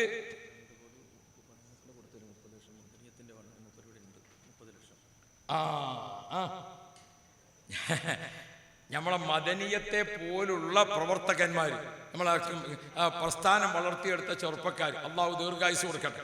അദ്ദേഹത്തിൻ്റെ മദനിയം പ്രോഗ്രാം അൽഹംദുലില്ലാ നമ്മുടെ പ്രസ്ഥാന കുടുംബത്തിൻ്റെ ഒപ്പം നിന്ന് മുന്നോട്ട് പോവുകയാണ്. ആ ഒപ്പം നിന്ന് മുന്നോട്ട് പോകുന്നത് കൊണ്ട് അത് ദിവസം അതിന് ആളുകൾ കൂടി കൂടി കൂടി വരികയാണ്. അള്ളാഹു ഉന്നതിയിലേക്ക് നയിക്കട്ടെ. മഹാന്മാർക്ക് ഒപ്പം നിൽക്കാൻ അള്ളാഹു ഭാഗ്യം കൊടുക്കുമാറാവണം. 30 ലക്ഷം രൂപ അതിലേക്ക് അദ്ദേഹം സ്വരൂപിച്ചു. നിങ്ങൾ ഓർത്തു നോക്കി എത്രയാണ് ഇതിൻ്റെ. ഇത്ര പോന്ന അയാൾ 30 ഉണ്ടാക്കിയേക്കണമെങ്കിൽ നമ്മളെല്ലാവരും കൂടി ആ 1 കോടി ഉണ്ടാക്കിക്കൂടെ? നിങ്ങൾ ഇൻഷാ അല്ലാഹ് എനിക്കിതൊരു ഉഷാറ് കിട്ടിയിട്ടില്ല കേട്ടോ. അതൊക്കെ എന്ത് വേണം? അതൊക്കെ ഒരു ജോറ് വേണോ വേണ്ടേ? അള്ളാഹു തൗഫീഖ് നൽകട്ടെ. അതുകൊണ്ട് പ്രിയപ്പെട്ടവരെ, നബി മുഹമ്മദ് മുസ്തഫ മുത്ത് നബി സല്ലല്ലാഹു അലൈഹി വസല്ലം തങ്ങൾ പറഞ്ഞു, ഈ പതാക ഞാൻ നാളെ ഒരാളെ കയ്യിൽ കൊടുക്കും. ഈ പതാക ഞാൻ നാളെ ഒരാളെ കയ്യിൽ കൊടുക്കും. അള്ളാഹു റസൂലിന്റെ ഭാഷയാണ്, നമ്മൾ മനസ്സിലാക്കേണ്ടത്. മുത്ത് നബി പറഞ്ഞു, ഈ പതാക ഞാൻ നാളെ ഒരാളെ കയ്യിൽ കൊടുക്കും. ആ ആള് മുഖേന ഈ സമരം വിജയിക്കും. ഈ പതാക അദ്ദേഹം മുഖേന ഈ രാജ്യത്തിന്റെ ഉയർച്ചയിൽ പാറി പറക്കും. അദ്ദേഹം മുഖേന ഈ സൈന്യം വിജയത്തിന്റെ വെന്നിക്കൊടി പറപ്പിക്കും. അങ്ങനത്തെ ഒരാളെ കയ്യിൽ ഈ പതാക ഞാൻ കൊടുക്കും എന്ന് റസൂലുള്ളാഹി പ്രഖ്യാപിച്ചു. രാത്രി അത് പ്രഖ്യാപിച്ചു. ആരെ കയ്യിൽ എന്ന് പറഞ്ഞില്ല. അന്ന് രാത്രി യോഗം കഴിഞ്ഞ് പിരിഞ്ഞു പോയ സ്വഹാബാക്കൾ ഒറ്റക്കുട്ടി ഉറങ്ങിയില്ല. രാവിലെ സുബഹിക്ക് നിസ്കരിക്കാൻ വേണ്ടി വന്നിട്ട് അബ്ദുറഹ്മാൻ ബിൻ ഔഫും ഉമർ ഖത്താബ് തങ്ങളും പറയുന്നുണ്ട്. ഉമർ ഖത്താബ് പറഞ്ഞു, അബ്ദുറഹ്മാനെ, ഞാൻ നേരം പുലരുന്നത് വരെ ഉറങ്ങിയിട്ടില്ല. അപ്പോ ഉമർ ഖത്താബ് പറഞ്ഞു, ഞാനും ഉറങ്ങിയിട്ടില്ല. നിങ്ങൾ എന്തേ ഉറങ്ങാഞ്ഞത്? മുത്തുനബി പറഞ്ഞ ആ പതാക എൻ്റെ അടുത്ത് കിട്ടിയെങ്കിൽ, എൻ്റെ കയ്യിൽ കിട്ടിയെങ്കിൽ ഞാൻ ആശിച്ചു. ഞാനും അത് ആശിച്ചു. മറ്റേ സ്വഹാബി പറഞ്ഞു, ഞാനും ഉറങ്ങിയിട്ടില്ല. മറ്റേ സ്വഹാബി പറഞ്ഞു, ഞാനും. ഒരൊറ്റ സ്വഹാബി ഉറങ്ങിയില്ല. പടച്ചോനെ, മുത്തുനബിൻ്റെ ആ പതാക എൻ്റെ കയ്യിൽ കിട്ടിയെങ്കിൽ ആ പതാക റസൂലുള്ളാഹി തങ്ങൾ കൊടുക്കുന്നതിന് മുമ്പ് ബഹുമാനപ്പെട്ട സ്വഹാബാക്കളെ മുഴുവനും, എന്നിട്ട് ആളുകളൊക്കെ നിറഞ്ഞ് എൻ്റെ കയ്യിൽ ആ നിൽക്കുമ്പോഴാണ് റസൂലുള്ളാഹി തങ്ങൾ ചോദിക്കുന്നത്, അയിന അലിയാരെവിടെ എന്ന് ചോദിക്കുന്നത്. പ്രിയപ്പെട്ടവരെ, നമ്മുടെ പ്രസ്ഥാന കുടുംബം നമ്മുടെ കയ്യിലേക്ക് ഒരു ആശയം തന്നാൽ അത് ഞാൻ ജയിക്കണം, നമ്മുടെ യൂണിറ്റ് ജയിക്കണം, നമ്മുടെ സർക്കിൾ ജയിക്കണം, നമ്മുടെ സോൺ ഒന്നാമതാകണം. അങ്ങനെ ഒരു വാശി ഫല്യതനാഫസിൽ മുതനാഫിസൂൻ അത് നമുക്കൊക്കെ ഉണ്ടാവണം. ഞാൻ നിർത്തി.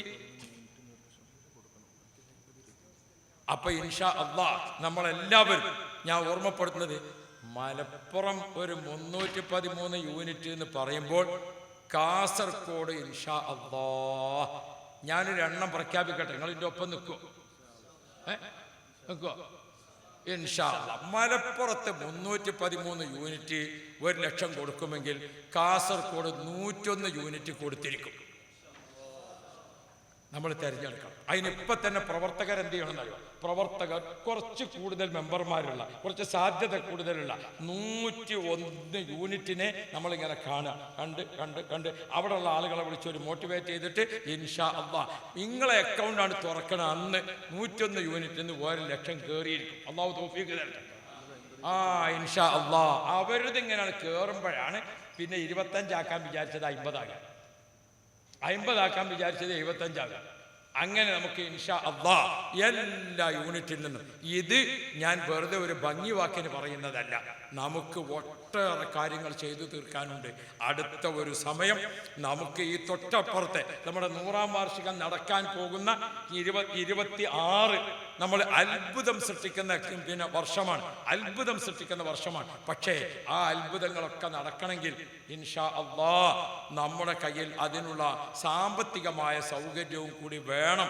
അതിന് നിങ്ങളെല്ലാവരും കൂടെ നിൽക്കണേ എന്ന് ആവശ്യപ്പെട്ടുകൊണ്ട് ബഹുമാനപ്പെട്ട സ്റ്റേറ്റ് സെക്രട്ടറി മജീദ് സാർ ഇവിടെ ഉണ്ട്. അതേപോലെ തന്നെ ജില്ലയുടെ എല്ലാ പ്രമുഖരും ഉണ്ട്. എല്ലാവരും ചേർന്ന് ഈ പ്രഖ്യാപന സമ്മേളനം ഇവിടെ നടക്കുമ്പോൾ ഓരോ യൂണിറ്റിലും, ഓരോ സർക്കിളിലും, ഓരോ സോണിലുമുള്ള ആളുകൾ ഒരു മത്സര ബുദ്ധിയോടുകൂടെ നമ്മൾ മുന്നോട്ട് വന്നാൽ നമുക്ക് ഇൻഷാ അല്ലാഹ് വിജയിപ്പിക്കാൻ സാധിക്കും. അല്ലാഹുവേ ഖൈറായതിന് തൗഫീഖ് നൽകണേ അല്ലാഹ്. റിഫായി ശൈഖ് തങ്ങളെ പൊരുത്തം കൊണ്ട് ഞങ്ങൾക്ക് നീ വിജയം നൽകണേ അല്ലാഹ്.